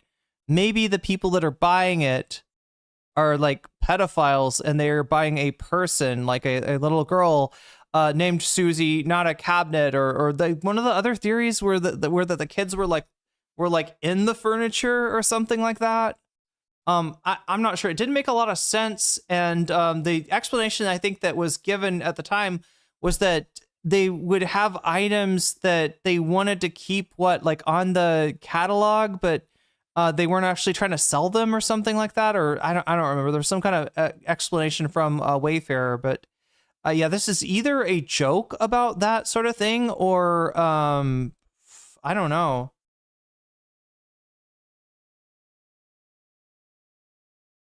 Connecting the dots, and they found out that there are many sales on Wayfair where the product has the same first name of the first name of a missing child. But it's a first name. Understand this, right? Understand how many people there are with a given first name. So yeah, is it possible, that there's a connection? I guess, but also, it's gonna. If there's some shit named if there's furniture using first names and there's like X amount of missing children, okay, then you're gonna have like a certain number of those names match up. If you I don't know. This one, seems wild if there is a truth to the Wayfair conspiracy. And if so, yeah, lock up the whoever at Wayfair was doing this shit. lock them up too. I mean, I don't know if this is real, then yeah, this needs to, there is wacky and wild and weird and bad stuff going on in our world because we are governed by pedophiles. We are governed by some of the worst people in the world whose wealth and power gives them the ability to act with impunity. And the choices that they are making are not good for any of us, right? These are choices that are good for them, either financially or otherwise. And I mean, like, this should, but the idea that they are secretly buying children out of a fucking Wayfair catalog, I don't know about that. I don't know about that, Kyle. What do you think, chat? Is this Wayfair a thing? Is there a real life version of this? So far, we found a few things, where there is like a real life, you know what I mean? Like, as far as conspiracy theories, and then you look into Epstein, like the pizza thing from Pizzagate, right? Does it make sense that pedophiles would have some kind of secret codes for them to talk about doing awful things to children without actually saying out loud? Yeah, I guess that makes sense. People come up with codes for drugs and stuff like that. Yeah, sure, it makes sense that they would do that. Pedophiles would do that. But is Anthony Podesta at the Hillary Clinton office when he says, "Hey, we're gonna be working late tonight at the office. Anybody want to get some pizza?" Is he saying that he wants to order like little kids to do horrible stuff to? Probably not. Probably not. Podesta's a weird guy. I will confirm that for you. Podesta is truly strange guy. Pretty average, honestly, for the Clinton orbit. There's some strange people in the Clinton orbit, but as far as I can tell, no, he's not like ordering little girls to the office. But Epstein, it seems, and his friends were using similar code words. We're using what looks like descriptions of food as code words. Another one was shrimp. He was talking about shrimp. You something about you throw away the heads and keep the bodies. That sounds scary, grim as fuck. And then something about sharks. I don't even know the shark. I don't even understand the sharks discussion there. But yeah, he's definitely talking about like food items in a way that sounds like it's a code, right? So that part's real. Other stuff not so real, right? The adrenochrome, not really a drug of choice for anybody out there, even satanic pedophiles. Nobody is making pepperoni out of little kids' faces like was claimed about Hillary Clinton and the whole frazzle drip thing. So some of the stuff does not bear out to be true. Some of the stuff does turn out to be true. But I'm wondering now about this Wayfarer shit. Like, what is up with this Wayfarer? And they were selling the products for like way higher than what you would expect for like a Wayfair product, right? It'd be like $13,000, $8,000, and in that ballpark. So Civilization Kills, just to be really specific, there's no allegations of them turning people into furniture. I hope I didn't make it sound like that's what I was saying earlier. I think the allegation is that either they're paying for overpriced furniture and maybe having kids trafficked to them, or the other thing, which is even weirder, is the idea that the children are like in a cabinet or something, that the child would be like in the drawer. Like they would buy the furniture, they would send the furniture out, they open the drawer, and there's a kid, like a living child in the in the drawer. I mean, that sounds like that sounds insane, right? But any version of this is fairly insane. And yeah, it was proffered as a conspiracy theory. I believe this was like part of QAnon at some point. But to see it happening in real life would be wild. Does not Amazon own Wayfair? Is that right? Yeah. There was a couple of years ago where this whole Wayfair conspiracy theory came down. The name of it would be the same name of like a missing child. And so there was speculation that there's this weird like human trafficking thing going on that somehow Wayfair is involved in. And now I hate to say it, but now that actually needs to be investigated also. Now we actually need an investigation into that also, because we get shit like this coming out of the Epstein files. Like, is it possible he just was buying something here that was this expensive from Wayfair? Is that possible? Yeah. But given the fact that that conspiracy was already out there and that there were already some strange things about it, this absolutely would need to be investigated. 100%. Because how can we actually rule it out given what we know already? Just incredible. Incredible. Again, Richard J. Carpenter, enablers like you can't handle the truth. Look, I don't know what the truth is, Richard J. Carpenter, okay?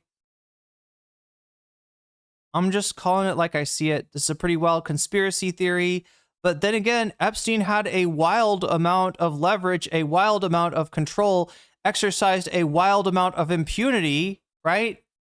I did not think that we were directly, ruled by pedophiles, but what's coming out of the Epstein files more and more is making it look like maybe we are. So, I don't know what you think I'm covering up here, or if that was even directed to me. I just want you to know I'm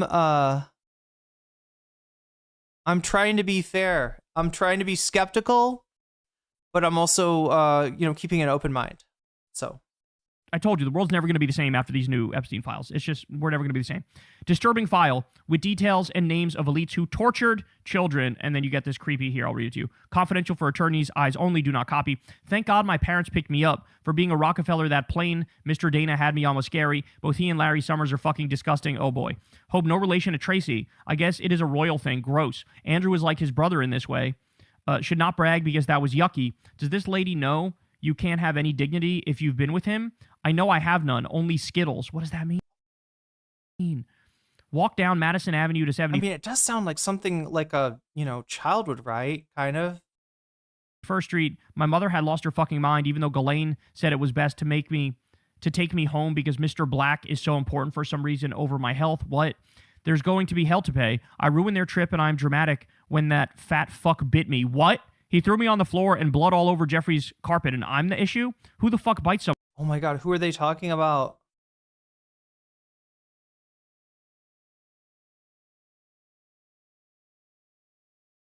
Mr. Black. Who could this be? Anybody think of a Epstein associate with the last name? Then again, it could be a pseudonym too, right? Sounds like a name from, what's that movie? Oh my God, what is that movie called, chat? Reservoir Dogs? Like Mr. Black, Mr. Green. They're all named like Mr. Color something. I don't know, chat. Someone sick. No one is that important, and Leon can go fuck himself. Leon. So there's a reference here clearly to Leon Black, who I believe is like a big CEO, big Wall Street guy. See what I'm saying? Now, obviously, I don't mean literally every single person in capitalism is like, doing, involved in Epstein type activities, but they're compromised by these people, right? They're running in these circles. They're not calling this shit out.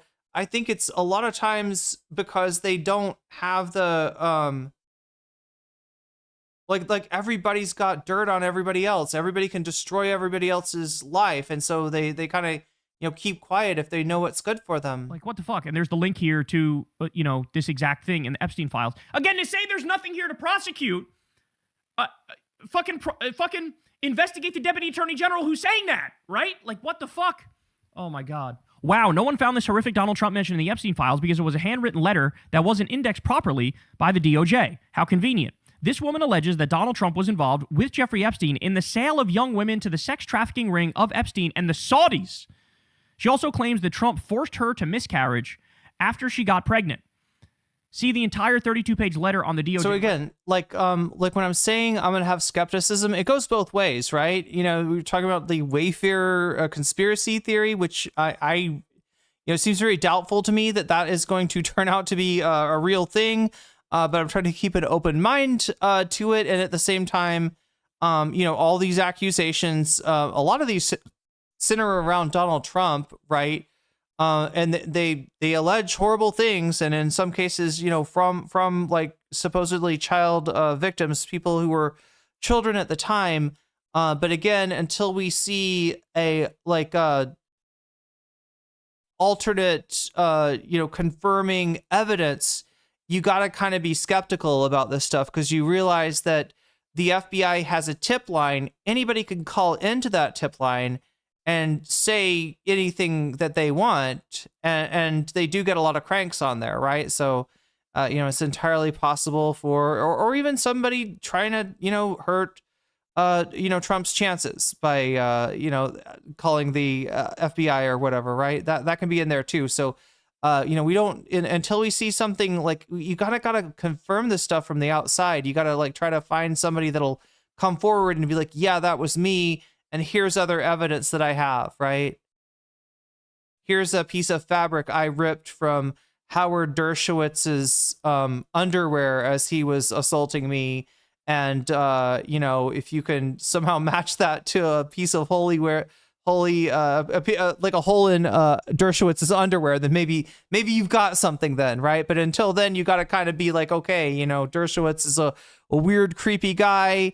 There's a lot of there's a lot of circumstantial evidence around him, but until we have like confirming evidence, we're not going to make any accusation, because again, Mr. Dershowitz, if you don't know, very litigious guy, loves to sue. So we're not trying to we're not trying to get sued by Dershowitz here. Anyway, website, and then here's the letter right here, posted by Ed Krasenstein. Elon Musk, how old is the girl in this photo you sent to Epstein? Why did the DOJ redact your email address? Pam Bondi, how do I know it is your email address? Oh my God, Mark D. Gloria, release Ashley Biden's diary and laptop from hell. Listen, this sounds like cope. If you tell me that Joe Biden should be investigated just like anybody else, absolutely. Joe Biden should be investigated. Now, I don't know about the allegations around his daughter, even though he is much like Trump. He's just kind of creepy around children and around women in general. But there were some actual allegations around Joe Biden when it came to Tara Reade. I would love to see that stuff investigated. If Biden is done, if Biden has raped somebody, he should absolutely, even at the age that he's at, he should stand trial and, and be punished, right? But when you say it in this context, right? So it's not the wrong thing to say, okay?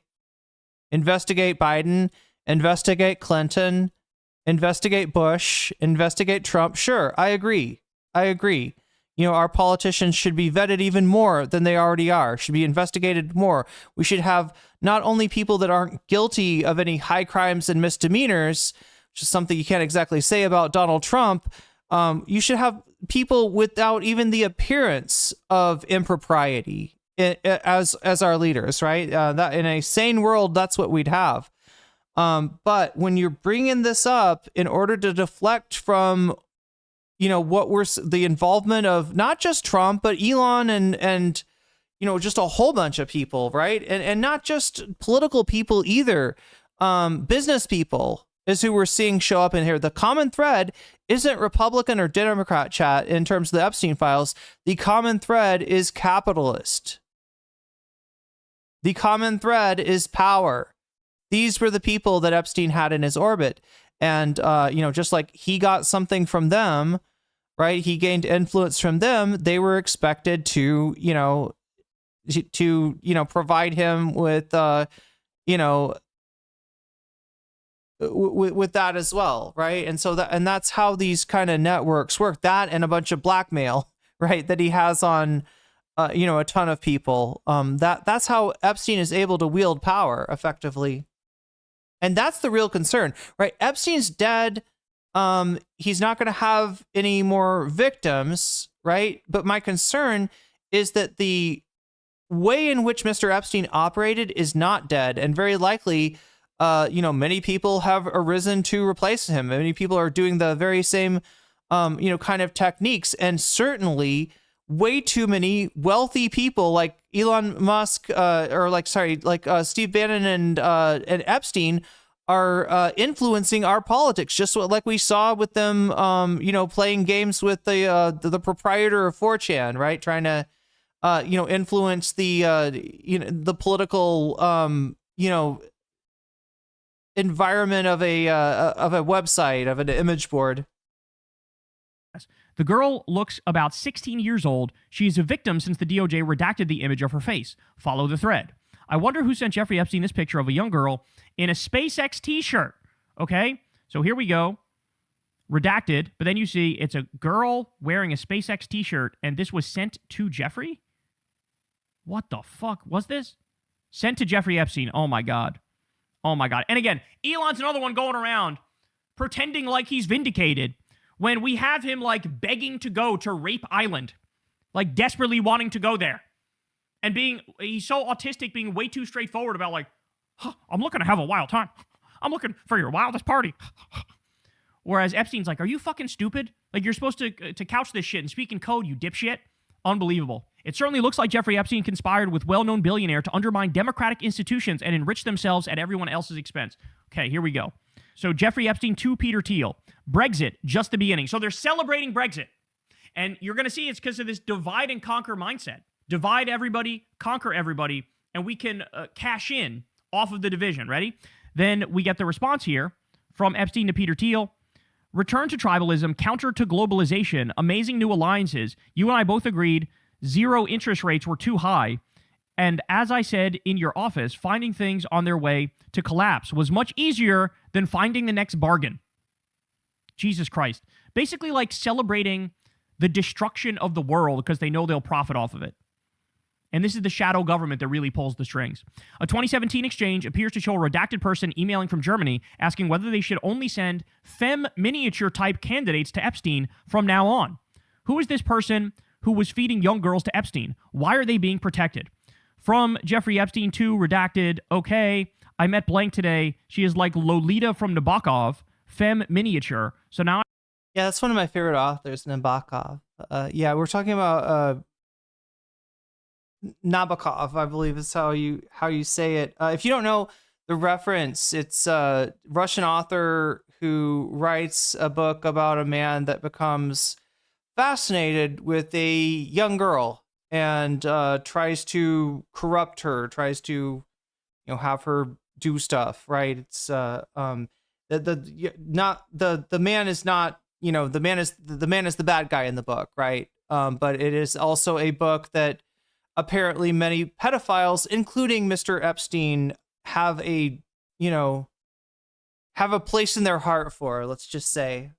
I should send you her. And if you've got a place in your heart for me, make sure to hit that like button. Also, while you're at it, hit the sub button so you'll be able to find me easier and see my notifications when I go live. Type of candidates only. Tomorrow we travel to Bern for visas. Okay, so this is something that we've seen in other parts of the files too, and CoffeeZilla did a thing on this as well.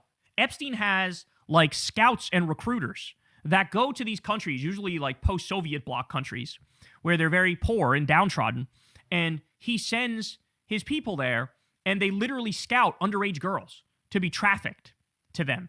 Like, the whole thing, we already discussed in like the first Epstein leak. Wait, being concerned about Trump? Only Trump in this is disgusting. You know what's really disgusting? Not giving a fuck if the president of the United States is a pedophile protector. All right?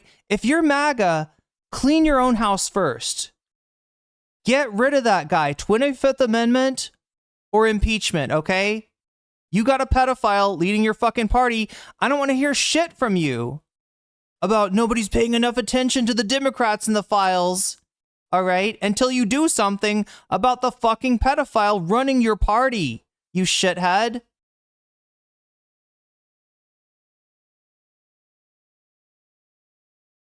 Come on. We saw that he had passports of, I believe it was like a dozen girls, mostly from the post-Soviet bloc countries. He had all these passports. And then now we see the scouting that was happening. Now we see the guys who were sent there, and they would get paid. I think we literally have the amount they get paid in the files too. They get like $3,000 each, and they go and they pick out girls and will send pictures, and they will literally like, it's like a finely tuned machine for child sex trafficking is what it is. Just absolutely disturbing stuff. All right, breaking. Proof that the DOJ is scrubbing Epstein files with Trump's name in them. Today, there are 1,513 results for Donald Trump. Yesterday at 9:50. I'm sorry, if some of you have been plugged into, I don't know, news feeds that are just like, super pro MAGA, some of this shit might be shocking to you.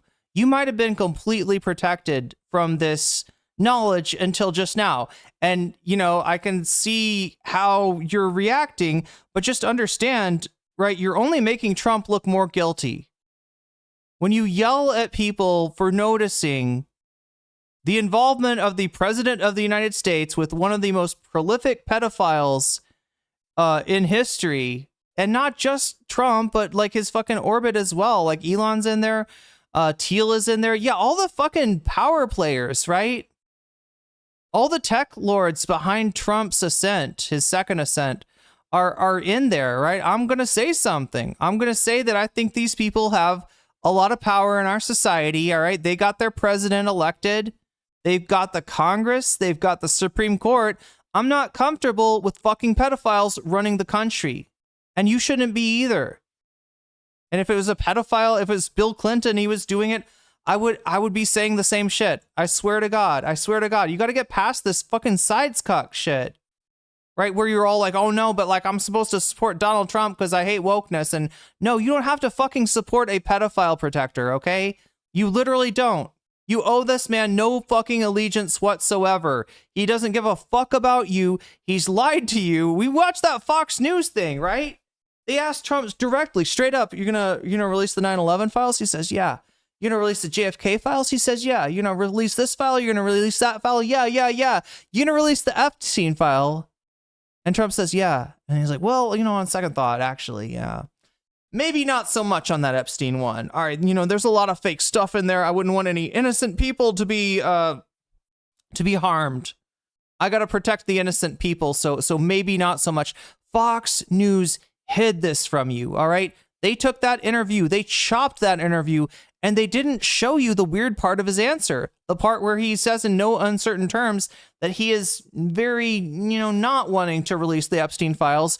You went into the 2024 election, voted for him, thinking that he was going to release the files. And up until a certain point, it looked like maybe he was going to do this. We had Pam Bondi give right-wing influencers their little folders to show off, the Epstein files have been released. They open up the folders and what do they say? Well, it's everything we already have.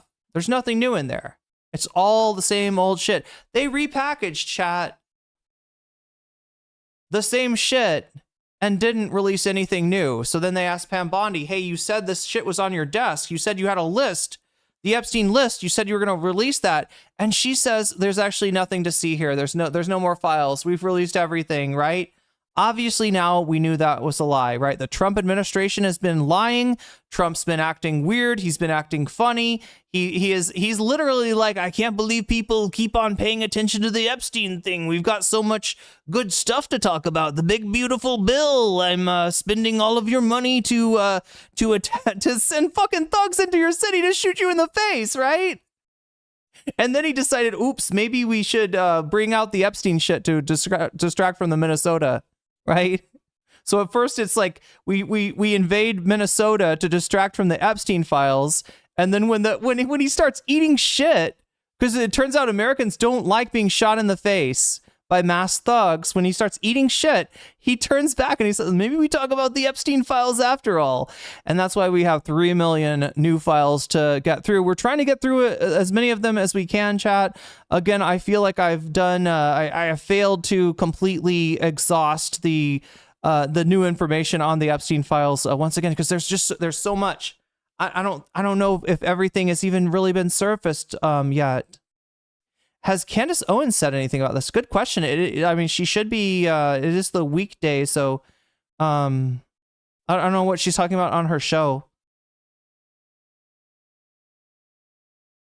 We are also, chat, for anybody who cares about bonus content, right? That's gonna, again, I've been on here for about 6 hours, so I'm gonna have to end the stream at some point, unless we can get 20 more points on the bonus content. Remember, this thing goes up every time you do a super chat, super sticker, if you get yourself a membership, if you gift a membership, if you support me on patreon.com/nocommentchick or on throne.com/nocommentchick, or if you support me on Twitch, if we can get 21 more dollars in donations, chat, I'll stick around. And looks like right now What are you voting for? You're voting for the ICE agent arrest. Oh wow.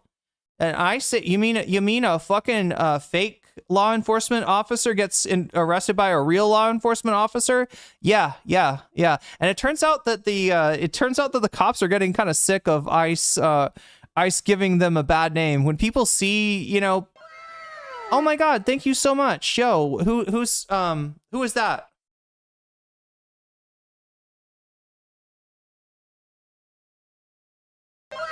Winnie the Cat. Out of nowhere with the 5 gifted memberships. Bringing us up to, oh my gosh, look at that, 94. We're at 94. Holy shit.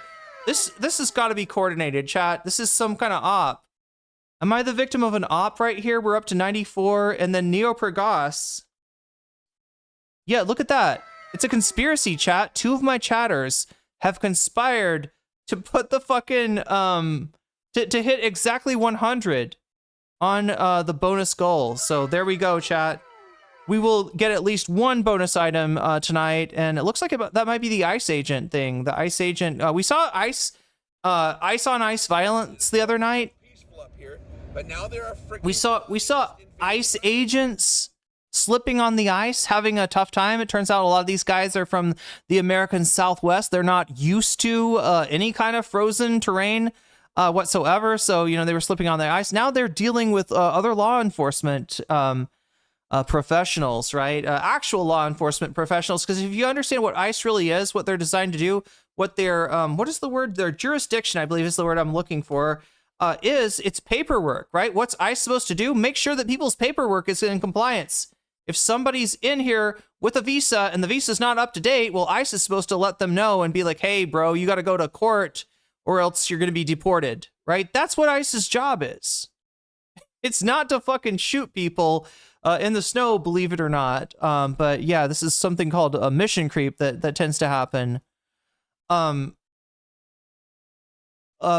yeah, again, some of these guys are looking at themselves as the thin blue line, protecting us from the immigrant menace, the evil invading foreigners that want to destroy our beautiful Western culture, and pollute the blood of the nation or whatever the fuck kind of Nazi shit Trump always says. They're you know, they're looking at themselves as like some kind of big hero. And then when they get drunk and they do drunk driving, they're like, hey, you can't arrest me.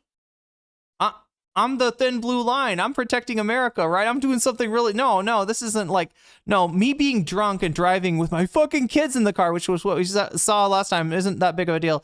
But yeah, no, this time it's just another ICE agent not realizing that he is, in fact, not above the law. Now, look, they're not going to get arrested for doing, I don't know... bullshit in like Minnesota, you know, like the Minnesota cops aren't going to arrest ICE for, you know, I don't know, beating protesters or whatever. But when they are in their civilian clothes and they're violating the law, right? Yeah, cops are gonna arrest them. And when these guys try to bust their rank and say, hey, I'm CBP. You can't arrest me. These cops are like, no, we very much can arrest you. In fact, we're going to enjoy arresting you fucking assholes, right? Because we're sick of getting, we're sick of taking the rap for what you're doing, right? When people out there in cop uniforms, like shoot people in the face, beat people's asses, like, you know, push people down in the snow, you know, people don't go and be like, oh, no, that's ICE doing that. That's CBP. People don't notice exactly who's doing it, right? It reflects on all cops.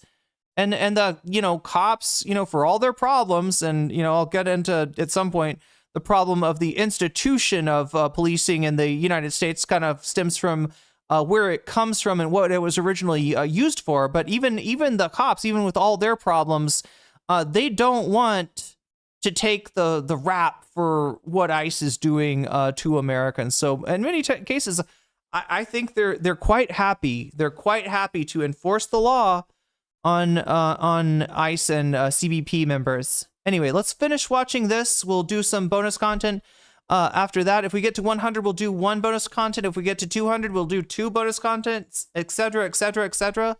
That's where we're at. That's what we're doing. I'm streaming kind of late, but this is kind of interesting, so I'm going to stick around at least a little bit so we get through this and the story. What is next? We're doing the Epstein deep dive right now. Yeah, and then next we're gonna go and take a look at what Trump has got cooking up for the 2026 midterm election. And if you think it's a free, fair election,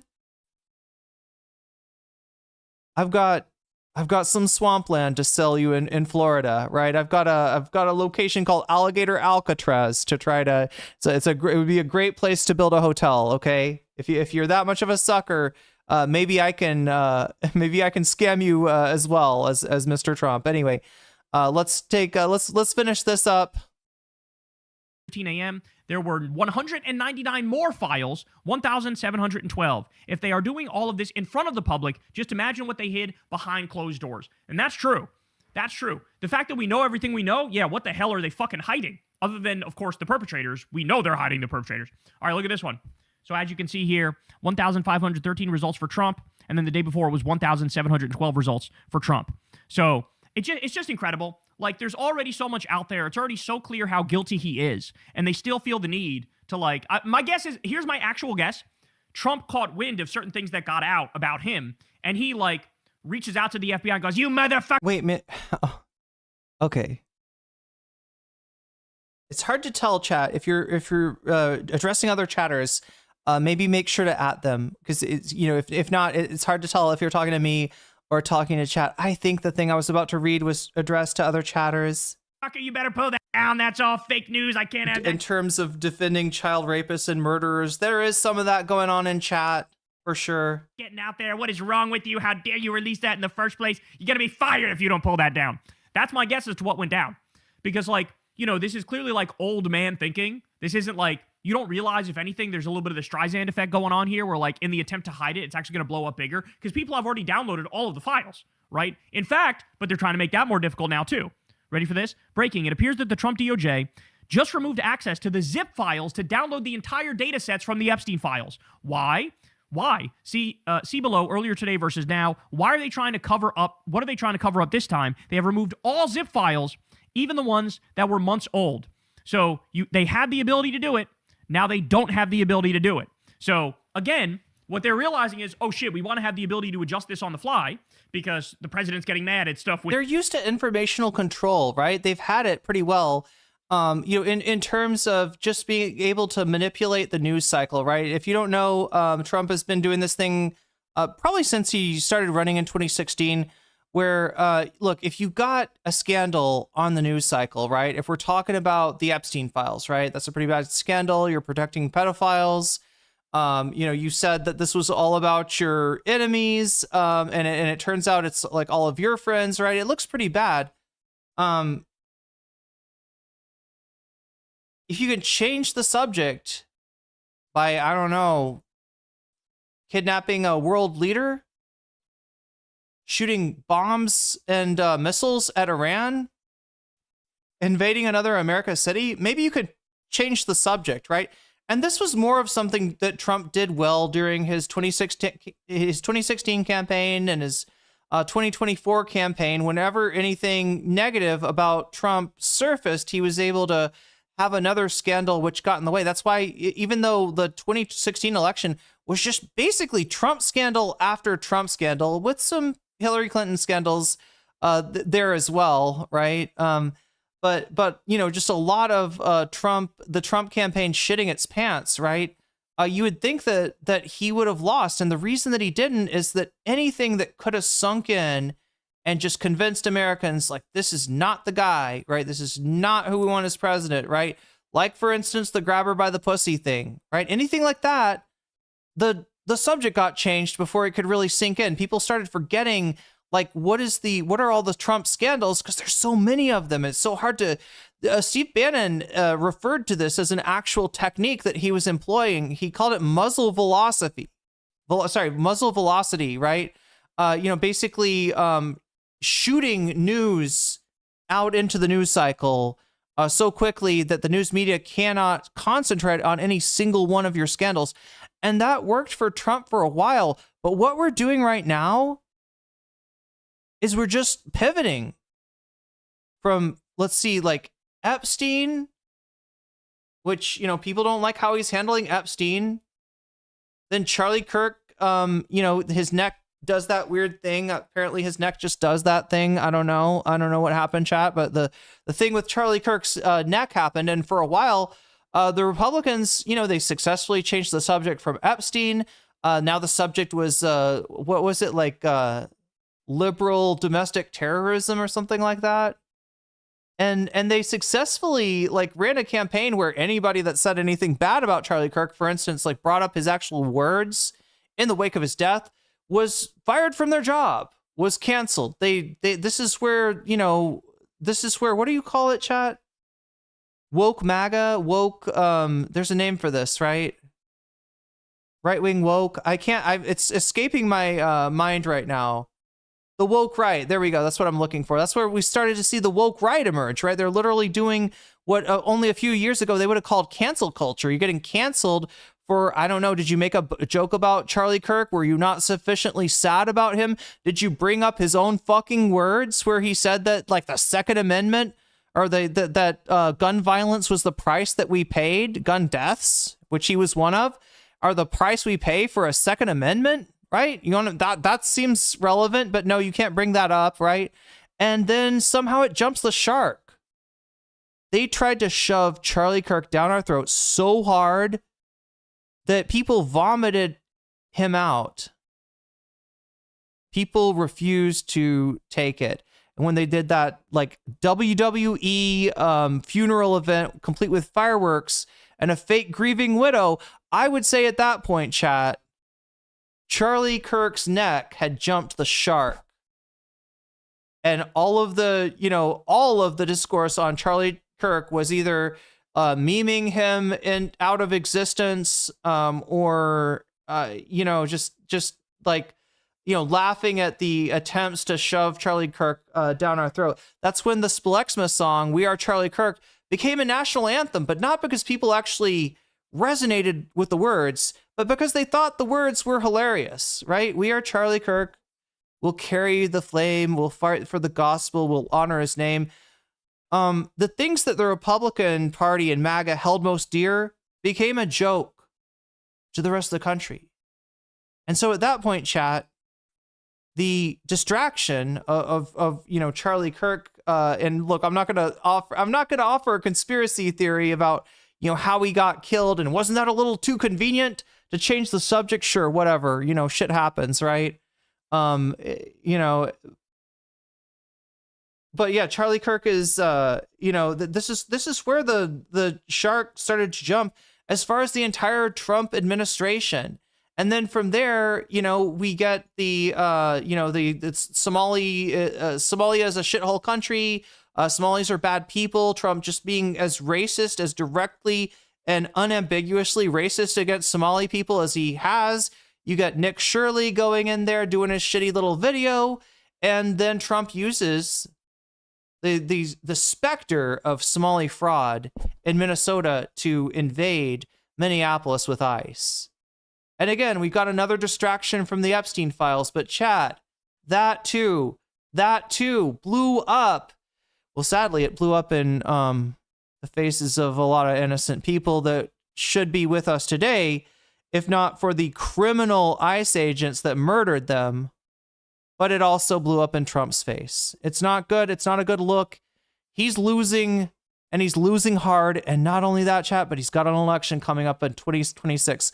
We are going to get to that after this. We're going to talk about Trump's plans to try to see if he can steal an election that he is destined to lose, and we'll cover that after this. The only other thing I wanted to hit on was maybe a little bit of the Nick Shirley thing. Nick Shirley, he's in California now, San Diego, trying to repeat the magic that he achieved going viral for his Minneapolis video. I don't know if it's going to work for him this time, but the intent is obvious, right? You make another one of these videos, you talk about fraud in California, and then you bring ICE in. What'll solve the fraud? Oh, I know, masked thugs on the street. Yeah, right. Kidnapping people out of vehicles, shooting people in the face. Now that'll definitely help the fraud problem in California. With him, that's leaking. And so now they're pulling down the ability of everybody. Yo, Ezio, you making it sound like Somali fraud is some kind of different like species of fraud. It's fraud. Fraud happens, and it gets prosecuted. It gets investigated, right? And guess what? Tim Walz, under the Biden administration, did that investigation, prosecuted the fraud, and put people in jail. Yes, including the Somalis. Including the Somalis that were guilty, right?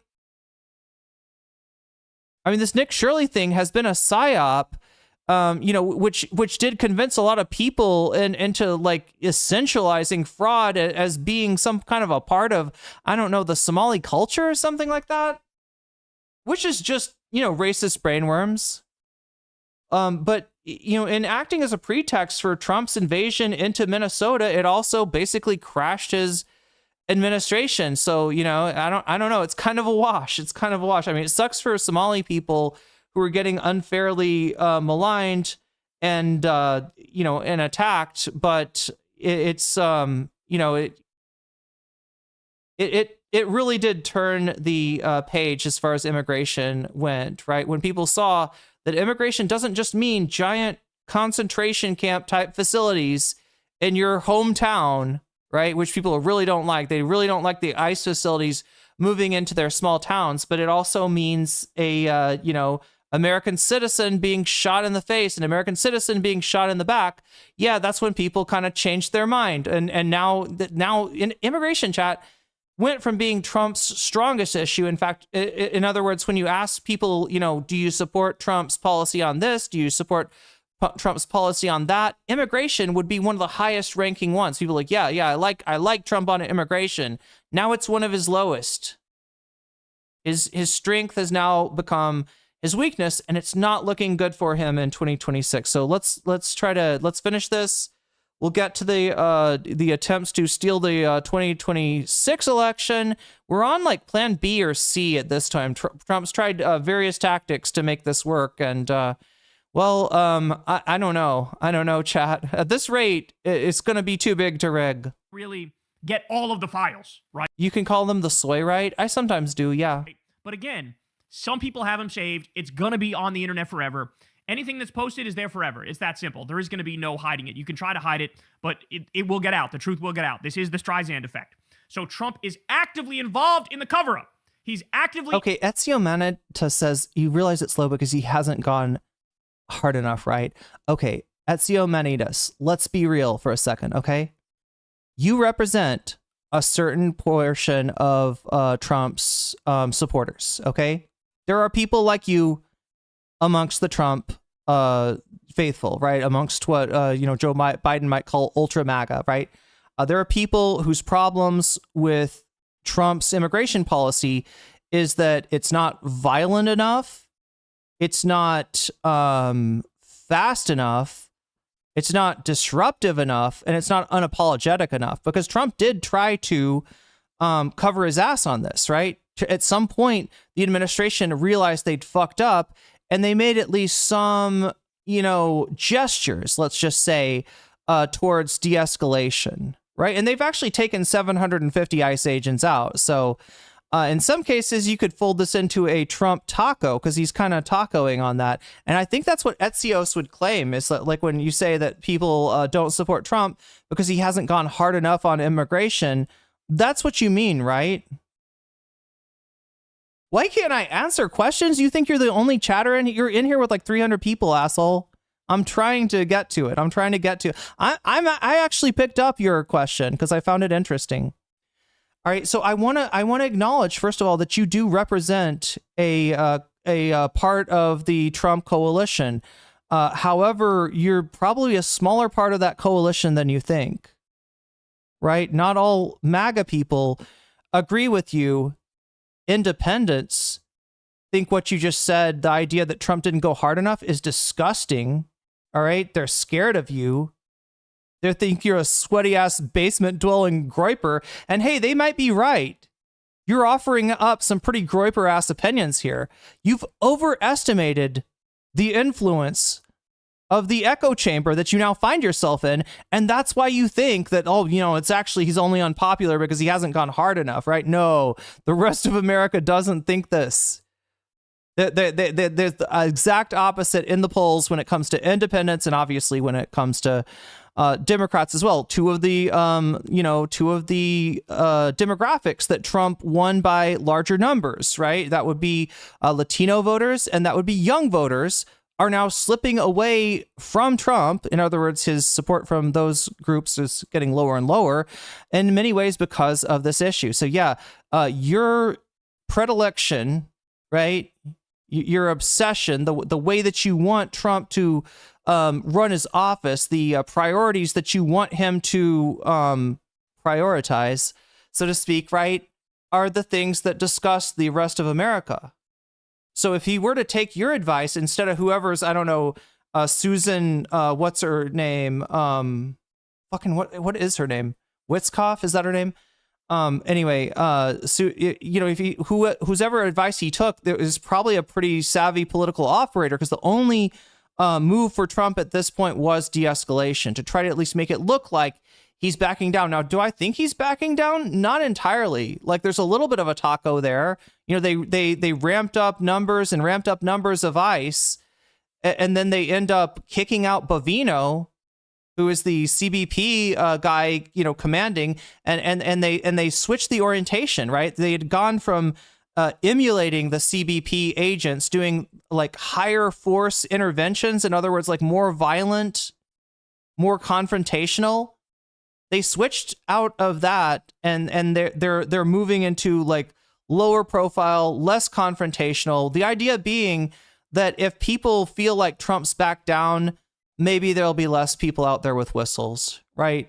Maybe they'll have an easier time, taking undocumented people or people that don't have their paperwork completely processed, the same way that Tom Homan did under the Obama administration, which Obama, known as the deporter in chief, there's a reason for that. He deported a hell of a lot of people, right? But he didn't do it the way that Bovino and Trump and Noam have been doing it. So that's why we've got like Noam and Bovino are not being listened to. Maybe even Stephen Miller is not being listened to as intently as he was before. And you've got some other forces that I do think have the same goals, chat. I really don't want anybody to be fooled by this and think that, you know, this is a real drawdown, or this is a change in strategy, or Trump has like seen the light or anything like that. It's not that. It is a strategic retreat,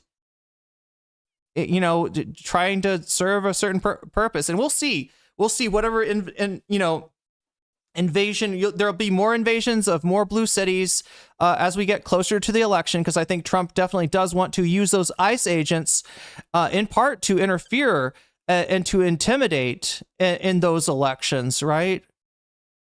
And we'll see if if California, if Nick Shirley is successful and California is indeed the next state that they invade, we'll see if that invasion looks like Minnesota, or if maybe it looks completely different, because they found that was unworkable. So yeah, Ezio, they tried your advice. Okay, the end result, had they pushed it further, would have, I don't even know how far it could go.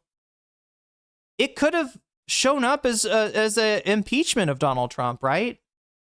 If you take it so far that even, some Republicans are disgusted by your policy, it could be an impeachment. It could be, it could give the, people in his cabinet a reason to invoke the 25th Amendment, even though, it would be about a disagreement of policy, a failed policy that he insists on pursuing, and not, what the 25th Amendment is supposed to be, is like his health. If you think that he's maybe too old, too senile to occupy the office, that's what the 25th Amendment is supposed to be about. But, given Trump's cabinet, then, this would be on brand, let's just say, for MAGA, right? To use the 25th Amendment to solve a insoluble problem of Donald Trump crashing out.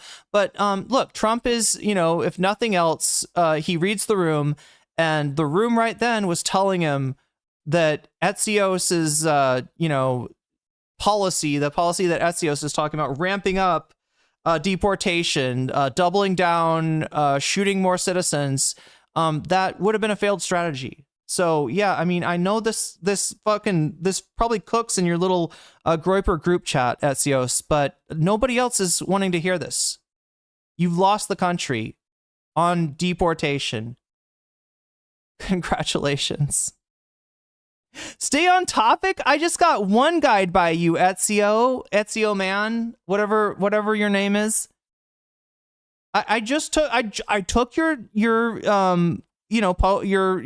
chat seriously, and I told you why you were wrong, where your perspective is coming from, and why Donald Trump chose to move away from it. Right, your guy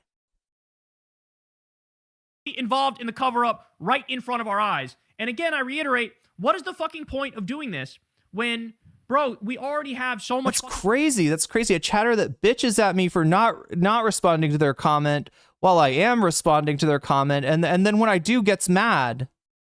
But I don't know. I guess you just don't like to be deconstructed, the chatter that gets deconstructed by the streamer. But yeah, I mean, the pathetic guy, many such cases, right? People that think that Trump's problem is that he is not enough of a maniac while the rest of the country is trying to figure out how to get rid of him, hoping that his heart condition will do it for us. Dirt about you and Epstein. It is so crazy that he thinks he can get away with this. We know you were his best friend for a decade. We know that you were on his plane at least 8 times. We know that you went to the island, even though you lie about that too.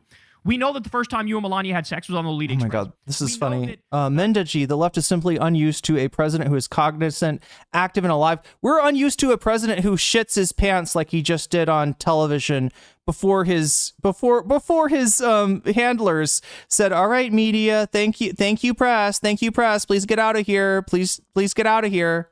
Right? They had to move the press out of the room because the guy just fucking dumped in his pants. Yeah, that's the active, aware, intelligent president that we've got now. That we're just not used to it. We're just not used to it. Thank you for playing. Epstein knew the inner workings of the Trump White House in the first term, and Trump literally offered him a job to keep him quiet in his first term. We know you guys shared a girlfriend. We know he passed off a 20-year-old girl to you in 1993. We know about the creepy love letter you wrote to him on his birthday. We know that you had parties at Mar-a-Lago with just you and Jeffrey Epstein. We know about the pictures that he has of you with a stain on your pants with young girls around you. We know that... Okay, so chat, that's not the stain of the pant on his pants where it looks like he shit his pants. That one's fake. That one's actually fake. If you ever see a picture of Trump playing golf and it looks like he's got like diarrhea, in his pants and shit like that, I think they photoshopped that or something. That one's not a real picture. It's from the first half, right? Although I can't say the same for the sharding of the guy literally sharts himself in a press conference, right? This is the guy that you're bragging about his cognizance. You're gonna brag about his fucking, Alzheimer's test that I identified the elephant and I identified the tiger. I didn't get them mixed up. I'm a very smart man. Yeah, he's a really smart man, and his supporters are smart too. You can tell. You can tell because their comments are such quality. You were at his house in 2011 with one of the victims, and there's definitely videos. You've asked the same question for. I answered one of your questions. God damn it. We know about the Katie Johnson story. We know about the limo driver in Dallas. They're like, you're not going to get away from this scot-free. You should consider yourself lucky, though, because the Democrats aren't talking about it much, and the media is not talking about it much. But over here in New Media Land, we are talking about the full truth. You realize you're one of 500 chatters, right? You realize that I can't answer like everybody, and especially if you get one question answered, right? You should consider yourself lucky. Anything unlike them. All right, more. Did New Mexico rig the lottery for Epstein's network? So from redacted to redacted, the subject is Epstein. So it says redacted. Some interesting facts that should be passed on to the investigative agent on the Epstein case. I will also copy Der Mueller. 1. Zorro Trust belonging to Epstein won an $80 million lottery ticket in New Mexico. Zorro Ranch belonging to Epstein sits close to the U.S.-Mexican border, where most trafficked children are... comments get deleted because they can't handle them. Yeah, I couldn't handle Trump 2028. Outed prior to being dispersed to the East Coast. Several high-ranking officials and friends of Epstein... I couldn't debunk that one by pointing to the Constitution and saying that he can't run again. Yeah, no, I'm sorry. You got me owned. You got me owned. We deleted Trump spam. Oh my God.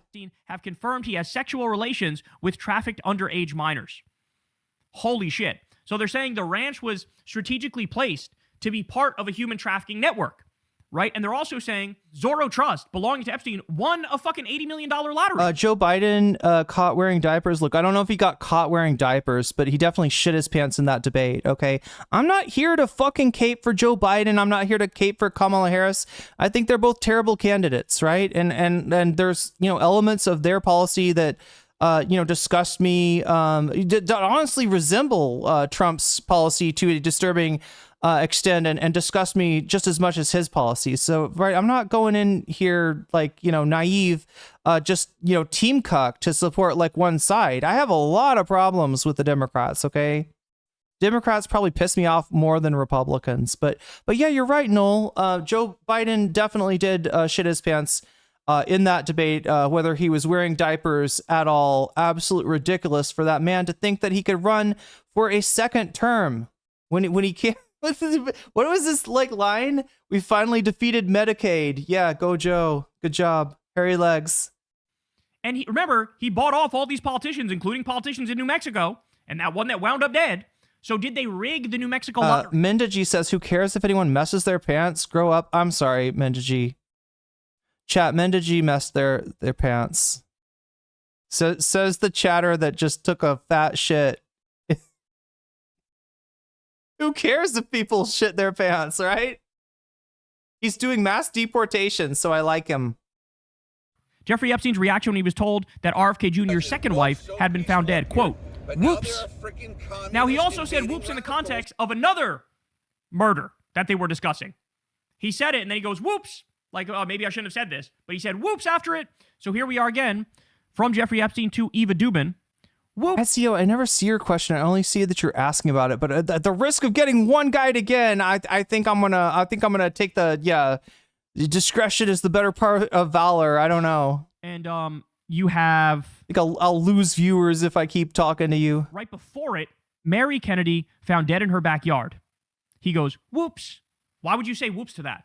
Why would you say whoops? Like I said, now there's all this speculation. Everybody thought, oh, hold on now. RFK's ex-wife killed herself because she... You really think that because oh my God. Found the book that he kept of all the... Etsios, there's 500 people. I'm responding to about 500 people right now, okay? Affairs he had with various women and kept lewd, excruciating detail about the affairs that he had. I don't think the question is real. I don't think you have a question. Well, found that and then killed herself. I think you're fucking trolling me. I think you're gaslighting me. And here we have... I'm getting massively one-guyed, chat. Somebody telling... Here, let's talk to Mendaji. Mendaji's fun. Hard truth. We will all get old. Okay, that I can't defeat that logic. We will all get old. Be kind. It will be you one day. Okay. Well, that's fair, Mendaji. If you just think we're going too hard on the elderly and promoting like hatred of them. Look, I just don't want the elderly being responsible for important shit that they are not mentally competent to handle. All right. I don't hate the elderly, but I don't want my grandmama driving. Okay. Grandmama cannot see the fucking road out at night. She needs to have those keys taken away. That doesn't mean I hate my grandmama. Okay, so you just want us to get off the pants shitting thing? Anyway, I'm not super invested. As far as I'm concerned, chat, the last two presidents have shit their pants, okay? Epstein about that, and he goes, whoops. So did she kill herself? We know, to these people, murder was nothing. We know that. Absolutely disturbing stuff. All right, there are little girls. They have good bodies. Why was the name of this person who sent this email redacted? From redacted to Epstein, this in 2010. Happy New Year. Ultifly, what is the fucking question? That's my point. Yes, I'm here. Just got my visa. I'll go to the 2B... I keep on hearing there's a question. I never see it. Riga agency tomorrow if you want. I walk around. There are little girls. They have good bodies, but the faces weird and they are not so tall. Judging the sexual attractiveness of, quote, little girls. No, honestly, like the thing that scares me is like the peeing thing, right? I've heard like when ladies get older, like it's like you like you get like, I don't know, your bladder muscle like fails for like a split second and you get a little pee in your... I'm not looking forward to that, chat. I'm not looking forward to that. This unredacted from blank to Jeffrey Epstein. This is in 2014. Thank you for a fun night. Your littlest girl was a little naughty. From my iPhone. Your littlest girl was a little naughty. By the way, people are speculating, and this part is just speculation. This part's not proven, but like, why the fuck are you redacting their names? Again, what are you doing? When will Americans organize against fascism? Like, OT, you got to understand, Americans have almost negative class consciousness, right? They have been cultivated to be anti-intellectual. They're getting, you know, they're attacking the colleges now, right? I mean, there was already like almost impossible to go to college because you take on a mountain of debt just to do it, and now the Trump administration, you know, is like, you know, going in for the kill on the colleges, right? People actively make fun of intellectuals, experts, doctors, people that know things. Climate scientists, right, in the U.S. America is fucked up in so many ways. It's really hard to describe. And like I said before, they're constantly under, at least under the Trump administration, there's a constant, like, amped up news cycle that is constantly changing the subject. So yeah, to organize, to identify what's wrong with the government as fascism and to organize against it is something that they have trouble with. It's a real weakness for Americans. Like I said, very little class consciousness. You've got Americans that, you know, like any American, right? You ask them, what is your class? You think, what class are you in, right? And they will say middle class or like upper middle class. Like every American seems to overestimate the class that they're in. You've even got Americans that think that they are somehow in the upper class, despite still working for a salary. So there's just a lot that Americans are, just a lot of awareness that maybe you would expect in the rest of the world that you don't see from Americans. They are using crypto to drain the value of the American economy. Oh my God, yeah. Don't even get me started on the crypto shit, right? And the scams and the goddamn. It's like there's a real it's a real issue with America. College is a lie. See, this person's been propagandized. It needs to have. Wait, maybe not. I don't know. College is a lie. I'm pretty sure I went to college. I don't know. I don't know if it's a lie. Am I Russian? Only a little bit. Real.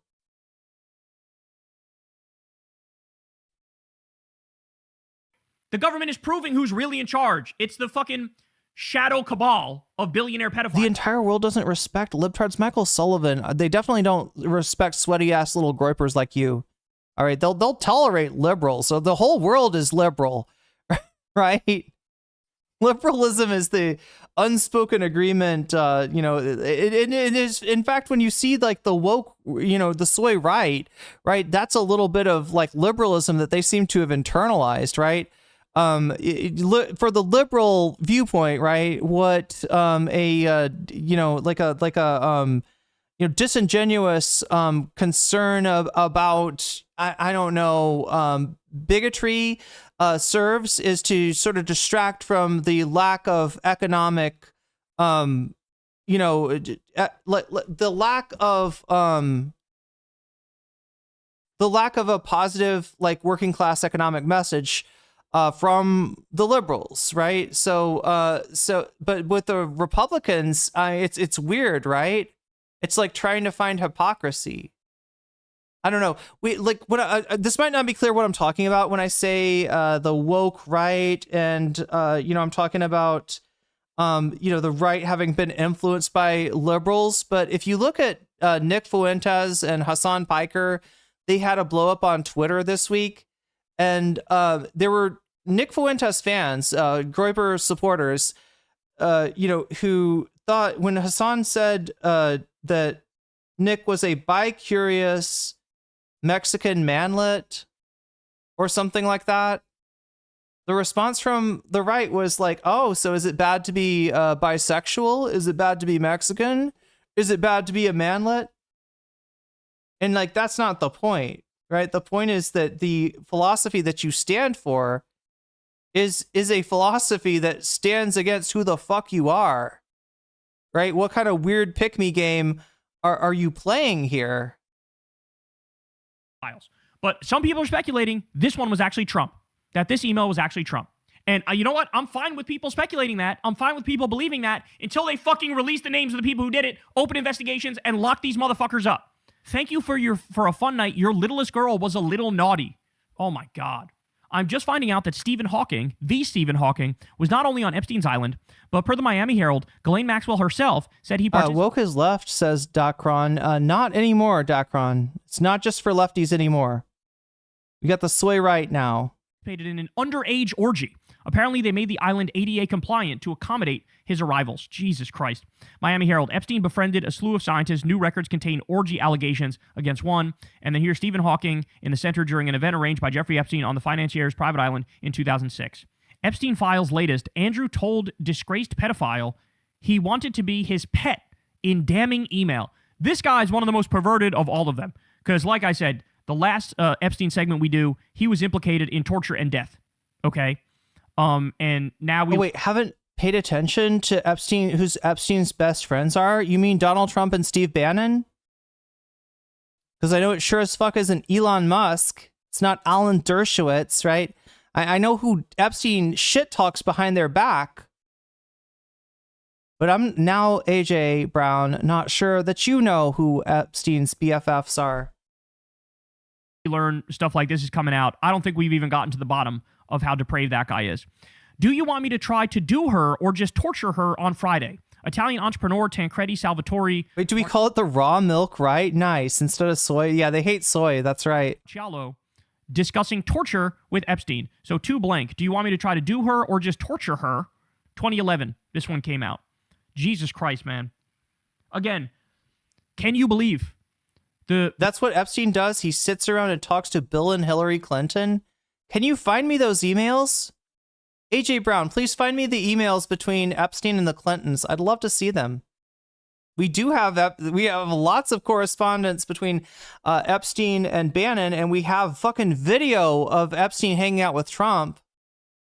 We probably have some pictures of him with definitely Bill, if not Hillary. I mean, Bill Clinton's a piece of shit. What do you want me to say? You're talking about the guy that achieved a right-wing priority that Reagan was unable to get, right? You're talking about a guy that basically, neutered the social safety net, right? What the fuck are we talking about? I'm supposed to care about Bill Clinton being caught up in the Epstein files?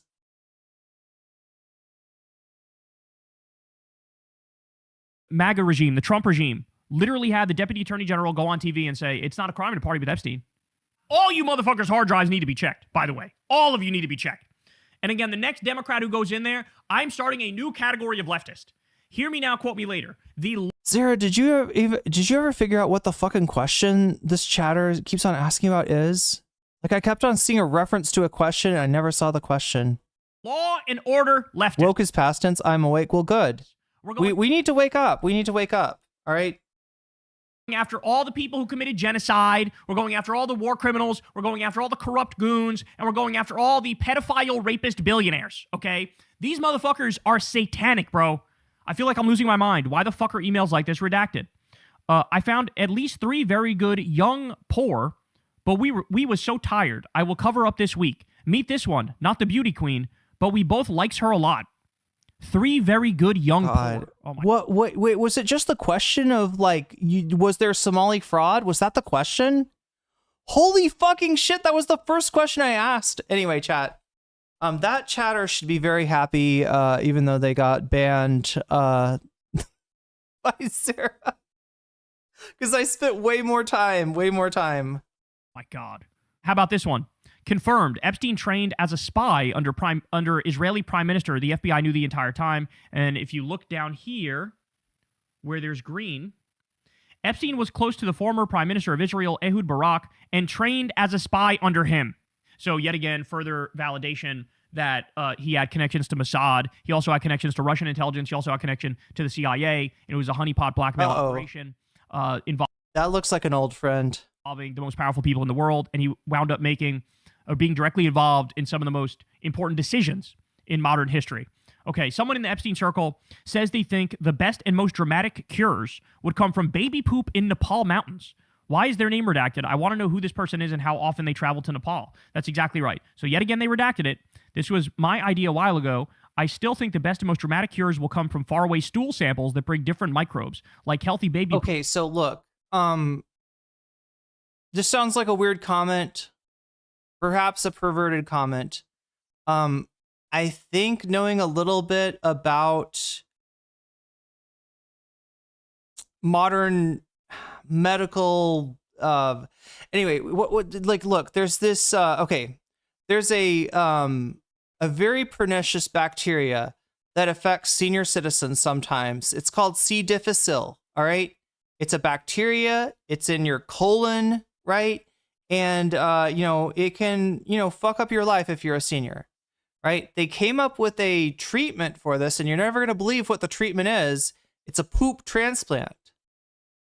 We take a poop of a healthy individual and we transplant it into the colon. That's right. We put poop up the butt of the unhealthy individual, and then somehow after the gut bacteria of the healthy individual gets implanted into the unhealthy individual, after a few treatments, the C. difficile problem ends, right? I think that whoever is talking to Jeffrey Epstein here is talking about that kind of therapy. Now, look, if you think the idea of putting somebody else's poop up your butt is gross and insane, and like, why would I ever do that? Okay, well, they've got another version of the treatment too that might appeal to you. Okay, in addition to, it's just important that the poop gets to your butt, not how it gets there. So they have a tube that they can insert down your nose, down your throat. They pull it all the way through your GI system, and it goes into your colon. And so if you would rather have the poop, fed into your nose through a tube, right? Because you're too disgusted by the idea of them. Anyway, chat, it's a real thing. Look it up if you want to. It's called fecal transplant, I believe is the word. Look up fecal transplant if you want to. I think that's what they're talking about here, right? They're talking about the, best and dramatic cures will come from the stool samples that bring different microbes, right?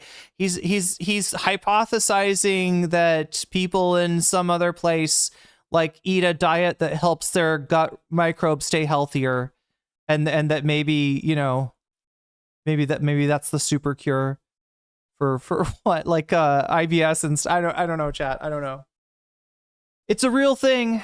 Look it up. C. difficile BMs smell an awful lot. Yeah, it's contagious, very dangerous. Oh yeah, it's in it's in like senior centers, and it gets transmitted, and yeah, there's like the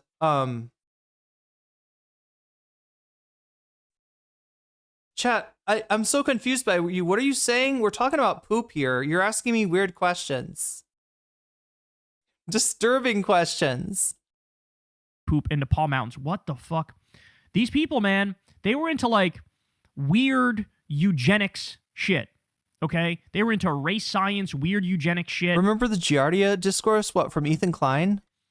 Like, I mean, I always thought it was just bullshit to say that anybody was sort of like a Satanist in a literal sense, like worship Satan. But like after reading this stuff, it seems to me like every fucking billionaire and every elite is in that club.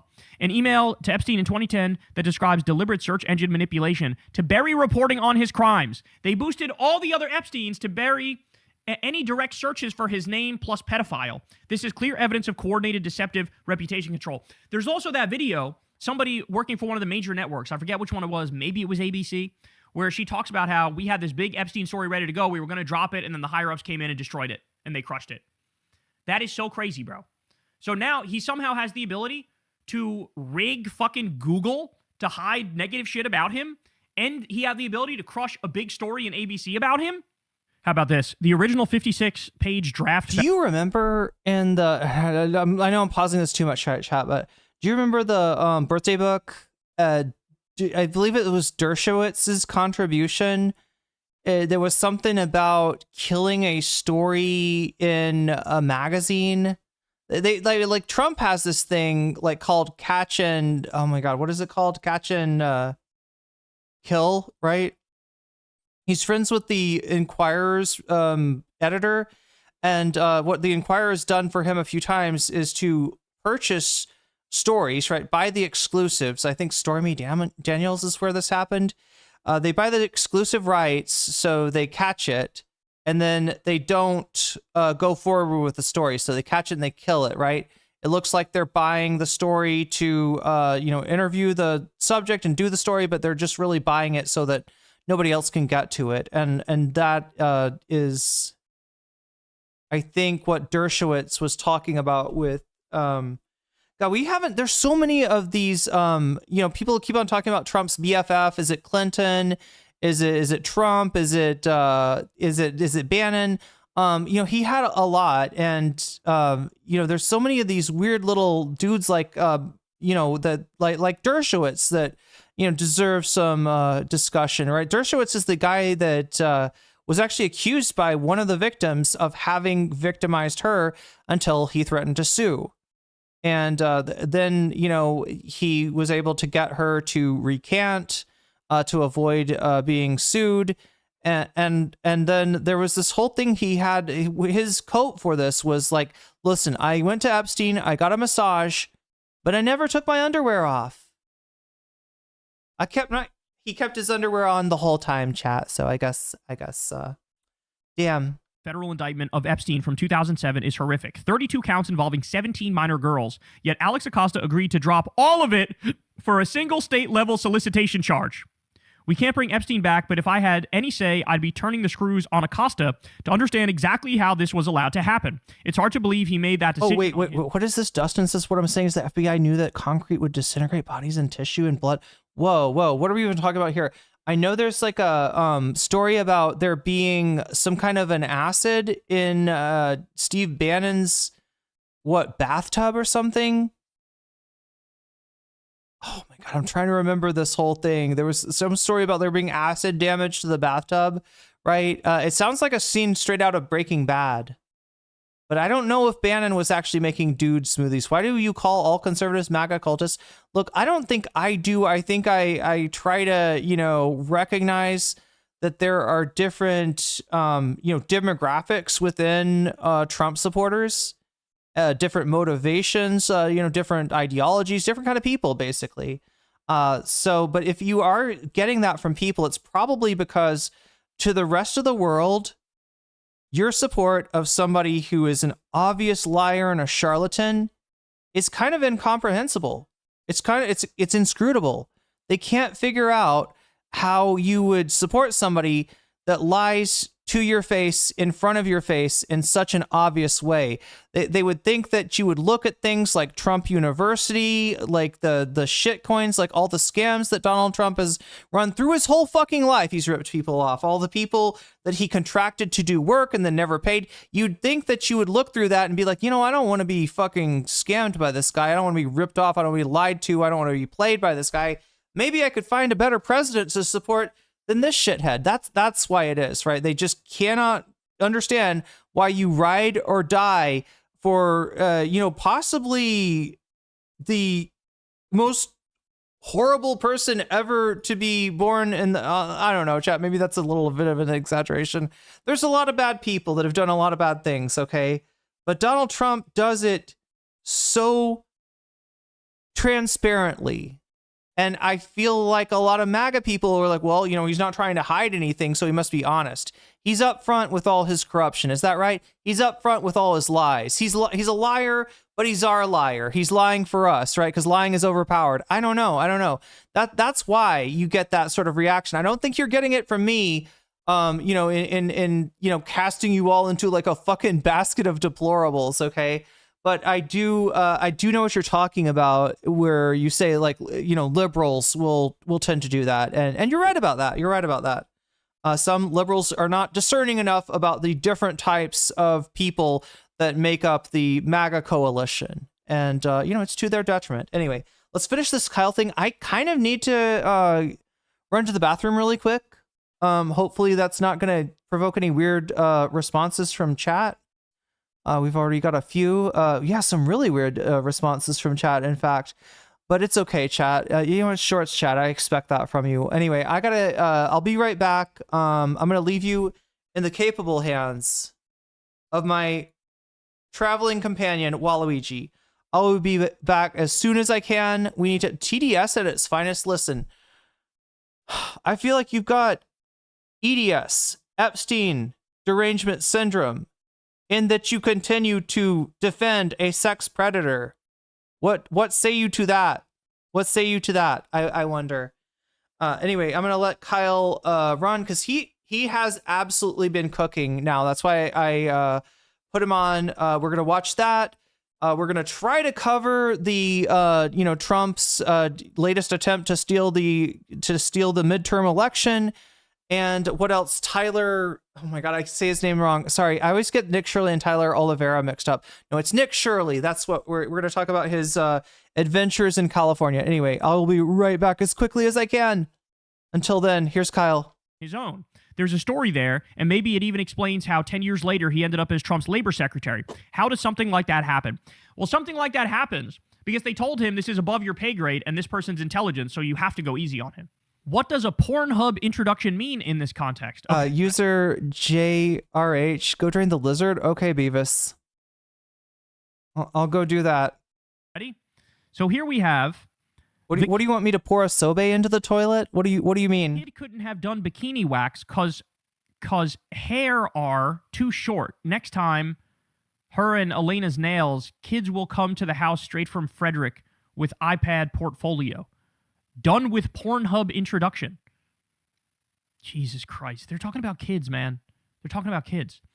In 2023, Carolyn Andriano, the courageous young mother who helped convict Ghislaine Maxwell, was found dead alone in a West Palm Beach hotel.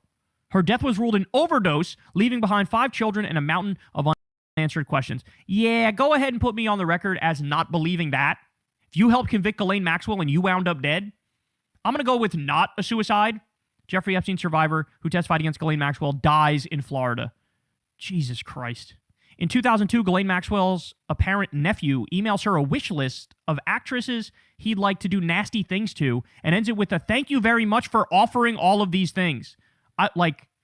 What the fuck are we talking about here? Hi, Aunt Ghislaine. I hope you are well. I look forward to seeing you. When that might be, however, I'm not sure. I'll email you when I'm able to do something with you. As for my wish list of actresses I'd like to do nasty things to, though not complete, would probably look something like this. Natalie Portman, possibly Jennifer Love Hewitt, and Denise Richards. As for things I'd like to do, whether it be in London, New York, New Mexico, or the Caribbean, not quite sure at all, though I will look it up. I will look into it. In New York, besides, see the sights, possibly some theater or something of that sort. Anyway, I've got to run. Thank you very much for offering all of these things. All these things only add up to the reason I would be there, to see you, your nephew. What the fuck, bro? Why is Eva Dubin trying to persuade Epstein to visit her in 2010 by saying her then 15-year-old daughter and 5 of her friends will be there? She dated Epstein from 1981 to 1990 and is currently married to a hedge fund billionaire. To Jeffrey from Eva Dubin, come and visit next week. Selena will have 5 friends over. I'm at the ranch. So here you have a grown woman saying, I have a 15-year-old daughter and 5 of her friends will be there. Why don't you come visit? Oh my God, bro. What the fuck were these people doing? This is how sick Jeffrey Epstein and his co-conspirators are. I just found this in the Epstein files. This is a very young girl. It makes me nauseous. We need to hold every one of these sickos accountable. We need every email and photo that isn't a victim unredacted. Are you telling me that Donald Trump and Bill Clinton never sent a single email to Jeffrey Epstein? Does anyone really believe that? That's exactly right. He's exactly right. All right, watch this one. This is terrible.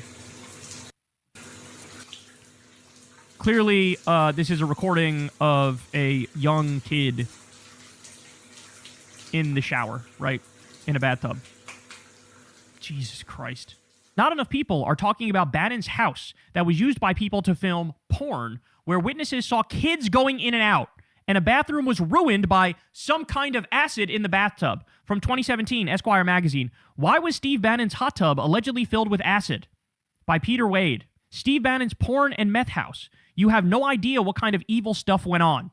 What the fuck? When award-winning underwater cinematographer Lawrence Curtis moved into the lush Coconut Grove neighborhood of Miami, he had no idea that the house he was renting would become a national story. But that's because he didn't know the prior tenant was Steve Bannon, advisor to Donald Trump's presidential campaign and now the chief strategist in the White House. Steve Bannon said, remember this one? As God is my witness, if we lose the midterms, we lose 2028, some in this room are going to prison, myself included. Myself included. What the fuck? And we know he was so close with Epstein. He was probably one of the closest people with Epstein towards the end of Epstein's life. And he was invested in clearing his name. He was part of all of this dirt, all of this disgusting stuff. And now, ironically, he fucking virtue signals like he's leading the charge against Epstein.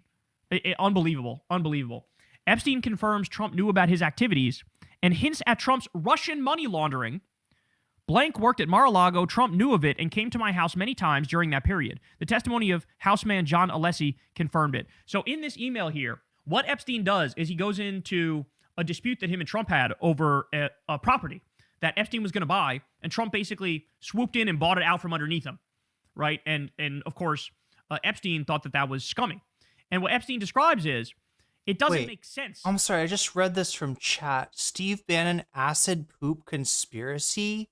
Did I miss something, chat? I don't even know what that means. I feel like I'm just reading out random words now. Steve Bannon acid poop conspiracy? Is that a real thing? God damn it. Why is there so much real stuff, weird stuff involving poop tonight? I don't know. He's taking bets on Bannon also wearing diapers. I mean, how it wound up happening, because he bought it for... I'm vile and need to go away from this country? Wait, for what reason? Trevo the Joker? Trevo the Joke? In which country? I'm confused. Which country do I need to go away from? Oh no, are you talking about you're talking to the chuds in chat, aren't you? You're yelling at the chuds.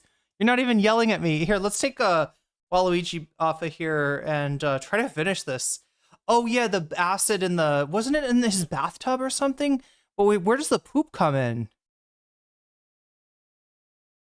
Wait, let me read this. Where is this coming from, chat? I'm seeing some truly strange stuff from chat. Testimony of housemate. We do see something about Steve Bannon's house. And there is something about him having like acid damage in his bathtub. A low number, and then he sold it for almost double the amount it was during the height of the Great Recession. And the guy who bought it is Russian. And so basically, according to Epstein, Trump was Wait, is this real? I'm sorry. Is this fucking real? Then the Russians come in and pay double for it. And really, according to Epstein, this was effectively money laundering for Russian criminals. That's what Trump was doing here. Wait, people are saying his poop is severely acidic. Bannon's? Is that a thing?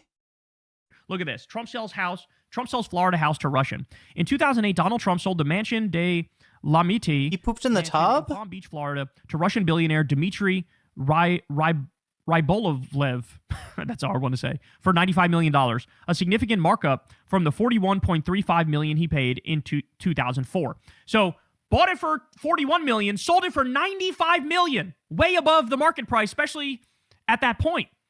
The sale, occurring amid the financial crisis, attracted scrutiny due to the high price and the buyer's nationality.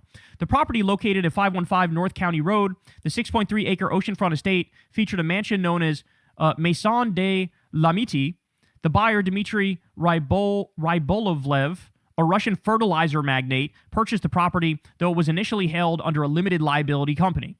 The transaction value: Trump purchased the property for $41 million in 2004, sold for $95 million in 2008, sometimes cited as $100 million deal, including closing costs. Rybolovlev never lived in the house. He never lived in it, demolished it in 2016, and subdivided the land into 3 separate lots. Angie Garten asked the poignant question at this point: could human meat make poop acidic? Is Biden, god damn it, sorry, Bannon, not Biden. Is Bannon eating dudes? Bannon's poop is toxic and radioactive? Wait, where are you getting this from, chat? I feel like chat has read some stuff that I haven't read yet. So he bought it in 2008, and he didn't do anything with it until fucking 2016. This was money. So we're talking here about what the purchase that Trump made, or the purchase that Epstein made and then immediately sold to I think it's Trump, right? So look, you always hear this idea of Russiagate being brought up as, oh, you believe in Russiagate, Russia, it's the Russian, it's Russiagate.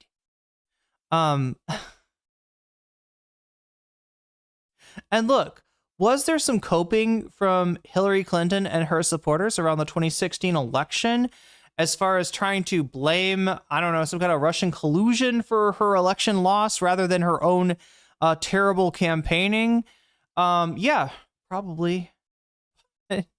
But Trump is heavily fucking involved in Russia. I don't know what to tell you. That part's real. There's lots of connections to Russia. He gets money from people in Russia. The question is, does somebody have like, somebody holding something over him? And I mean, we haven't seen proof of that yet, but there's a reason that people think that yeah, maybe so. Also his, strange behavior when it comes to Vladimir Putin. Did I not read the Epstein files? Did I not read all 3 million files that were released? Did you? You're a speed reader, Mark Ludwig. Laundering scheme, and that guy's a fucking oligarch. He says, listen to Kyle, he comes with receipts. Yeah, no, you're right. He's not just a fertilizer magnate. He was involved in fucking organized crime. All right, more. Trump money laundering. Allegations and reports have consistently surrounded Donald Trump and the Trump Organization regarding potential money laundering, often focusing on international real estate, casino compliance, and more. And more recently, cryptocurrency ventures. Reports have indicated that properties like the Trump Ocean Club in Panama were used to launder money for criminal actors, while the Trump Taj Mahal Casino was fined for willful violations of anti-money laundering regulations. Jesus Christ.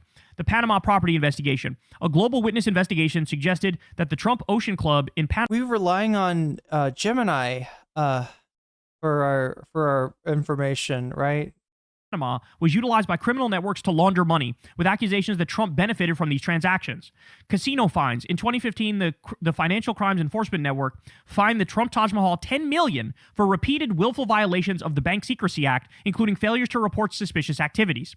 Crypto ventures. The U.S. House Judiciary Committee Democrats reported that the Trump family's cryptocurrency venture in 2025 attracted investment from foreign entities, and that the administration intervened to halt investigations into related firms. And then this goes on from here. But the point is, he was involved in money laundering. And this is something Epstein was talking about in an email in the Epstein files that just came out. So yet another crime that Trump is guilty of. He was investigated with 91 crimes, charged with 91 crimes, convicted on 34 of them. Some of them got axed because he became president. But Epstein himself was... Woody Black, that tie ought to be against the law. Look, I was saying earlier, I think Kyle is the only one who can get rid of or get away with a tie of that color. Also, the platinum blonde thing. I don't think a lot of guys can rock that. So yeah, Kyle Kulinski, he's just built different. Was going, yeah, this motherfucker was doing money laundering. So another thing, there's nothing to see here. There's nothing to investigate here. Sorry, but it's not a crime to party with Epstein. Motherfucker, do you think we were born yesterday? Do you think we were born yesterday? Nah, man. I said it before. I'm going to say it again. What we learned from the Epstein files, a shadow government of moneyed interests really runs the world. It's a cabal of pedophile, rapist, billionaire sadists. And the extreme wealth has rotted their souls.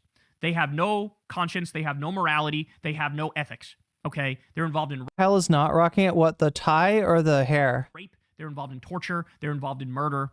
They're involved in satanic shit. Okay? It's one big club, and we ain't in it. Can we get to the satanic shit, please? Right now, they think of themselves as above the law. But now all this stuff is coming to light. We have to make it be the case that they are not above the law. All these motherfuckers need to be... So, yeah, what he's talking about, and this is really important. I don't know. I might have to switch gears after this. How far are we into this whole thing? Oh, we're almost done anyway. Look,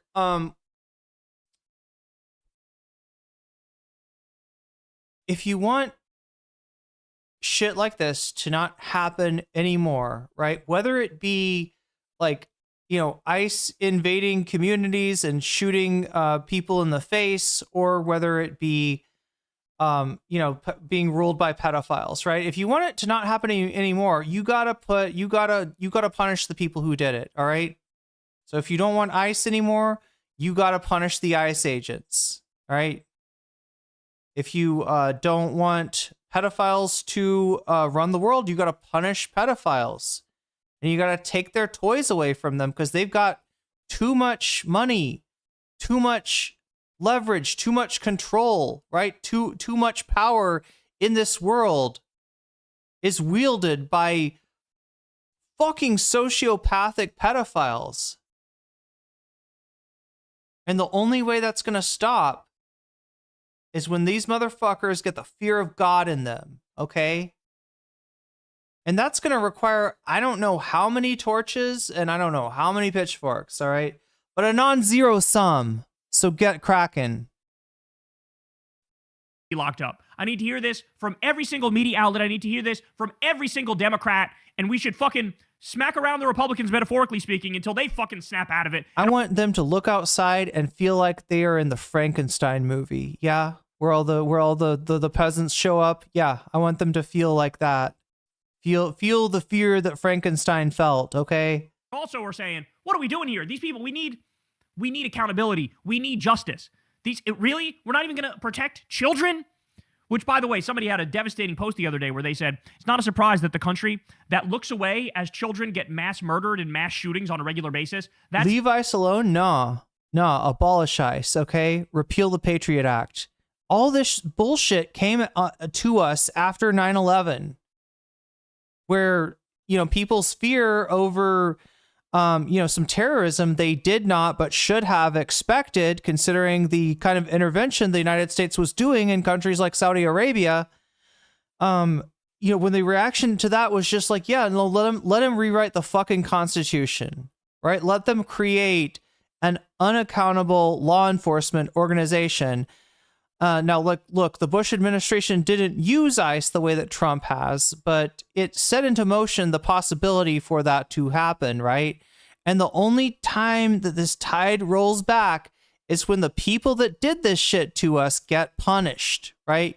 Get caught, face consequences, realize that just following orders,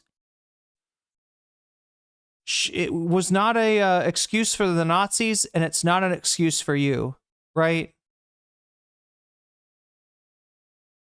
Same country as the That's what he's talking about. That's what he's talking about. Some consequences, right? People got to go to jail for this shit. Because like I said before, Epstein is dead. But there are Epsteins still alive. There are people that are doing the same kind of stuff, the same kind of control techniques, probably the same kind of exploitation of children. All right. Our society lets you get away with it, as Donald Trump once said, if you're rich enough. And that's got to stop. That's got to stop. Nobody gets to abuse children and get away with it. All right. That's really what I was getting to with that ICE example. I'm talking more about the pedophiles running the world than the ICE agents, because obviously the Democratic Party is far too feckless to be, to be counted on to put any consequences to going along with this invasion of American cities. Unless Frankenstein, wait, what is this? Actually, Frankenstein's monster. Jeez, you're right. It was Frankenstein's monster. Frankenstein was the doctor. Yeah, I always forget. Same one that looks away when there's a mass pedophile scandal, where like basically the top 0.01% are all pedophile rapists, and we all sit here and act like. I'm not offering the solution, Angie Garten. Okay, like I'm not offering the solution. I'm offering the start. I'm offering a minimum. I'm offering the low bar. You at least got to pay attention to this. You at least got to notice this. You got at least got to identify the Epstein class as what it is. As far as being able to do something about it, you're right. It is more complicated than that. And much has been written and much has been discussed. About overthrowing and undoing the power of the super wealthy. So yeah, you're right. We probably need to connect it to that. Like there's nothing happening. No, it's unacceptable. We got to fight back. We got to wake up. Again, the more this Epstein stuff comes out, the more I'll cover it. But man, this world will never be the same with what we're learning as a result of these files. Hey y'all, do me a favor and like and subscribe. It helps out big time in the Boom. Okay, so go and like and subscribe to Secular Talk if you like that kind of content. We gotta get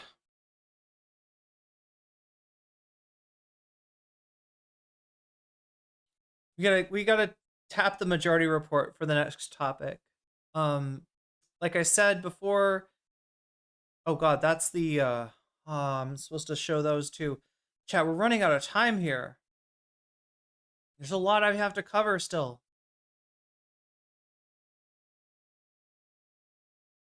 I guess we can kind of go here. We'll go to into this Trump midterms issue by way of the majority report. Let's do it that way. The weeks are 15 days long, and we are 12 days into the week. Exactly right. Right? Exactly Is that right. accurate? Pretty much. That's what happens when a world order is breaking down and revolutionary things are in the offing, it seems like. Or at least there needs to be one. I don't know if there's going to be one. But it feels like the French Revolution to me. I mean, we're at that level of income and wealth inequality. And just degeneracy among the people who are supposed to be ruling the world. Pretty much. And I am only eating cake lately.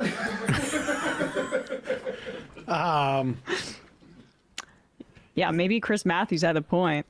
Time to be afraid. Yes, Central I would Park. think so. We're Well, setting up barracks. We'll Apologies, chat. There's lots of in-jokes here. I don't think they're super important to explain. get into this as the show progresses, but understand what happened yesterday. 21 Republicans voted against the funding bill. 21 Democrats voted for the funding bill. This also provides for only a 10-day extension on DHS funding. All right, so here's the deal. We're changing topics. We're changing modes. This is Emma Vigland and Sam Cedar of the Majority Report, just talking a little bit about which this one. Oh yeah, we're talking about Trump's reaction, I guess, to the Epstein files, and specifically to a reporter. God, is it Caitlin Bennett? Am I remember her name? Caitlin Collins. God damn, I don't know who Caitlin. Oh no, Caitlin Bennett is Poo Poo Girl. No, Caitlin Collins we're talking about. God, why does poop keep coming up? Anyway, chat. Caitlin Collins, she's like one of, I mean, like, look, I don't love journalists. I'm not a fangirl, but I would say that I got some respect for Caitlin Collins. I mean, I don't expect that I would agree with her on everything, but the way that she, I feel like she does pretty good on the whole balancing act of trying to ask Trump the toughest questions that you can without getting like kicked out of the press room. It's kind of how she runs it. But yeah, I'm gonna raid you in if you're watching me on Shorts. I'm gonna raid Shorts chat into the regular chat, and that means that you're gonna either need to click on a link. Okay, which, wait, did I get the link? Here's the link. You're going to either have to click on this link, or maybe if you're really lucky, you'll get automatically rated in. We'll see, chat, but there's the link right there. I'm spamming it. And I'm going to give you a chance to click on it. If you want to continue the stream with us and watch this content about, we're going to be talking about Trump and the midterm elections. So join us if you want to. If not, it's been a cool time. Thank you for being with us tonight. So we're going to hit that magic button and proceed. There we go.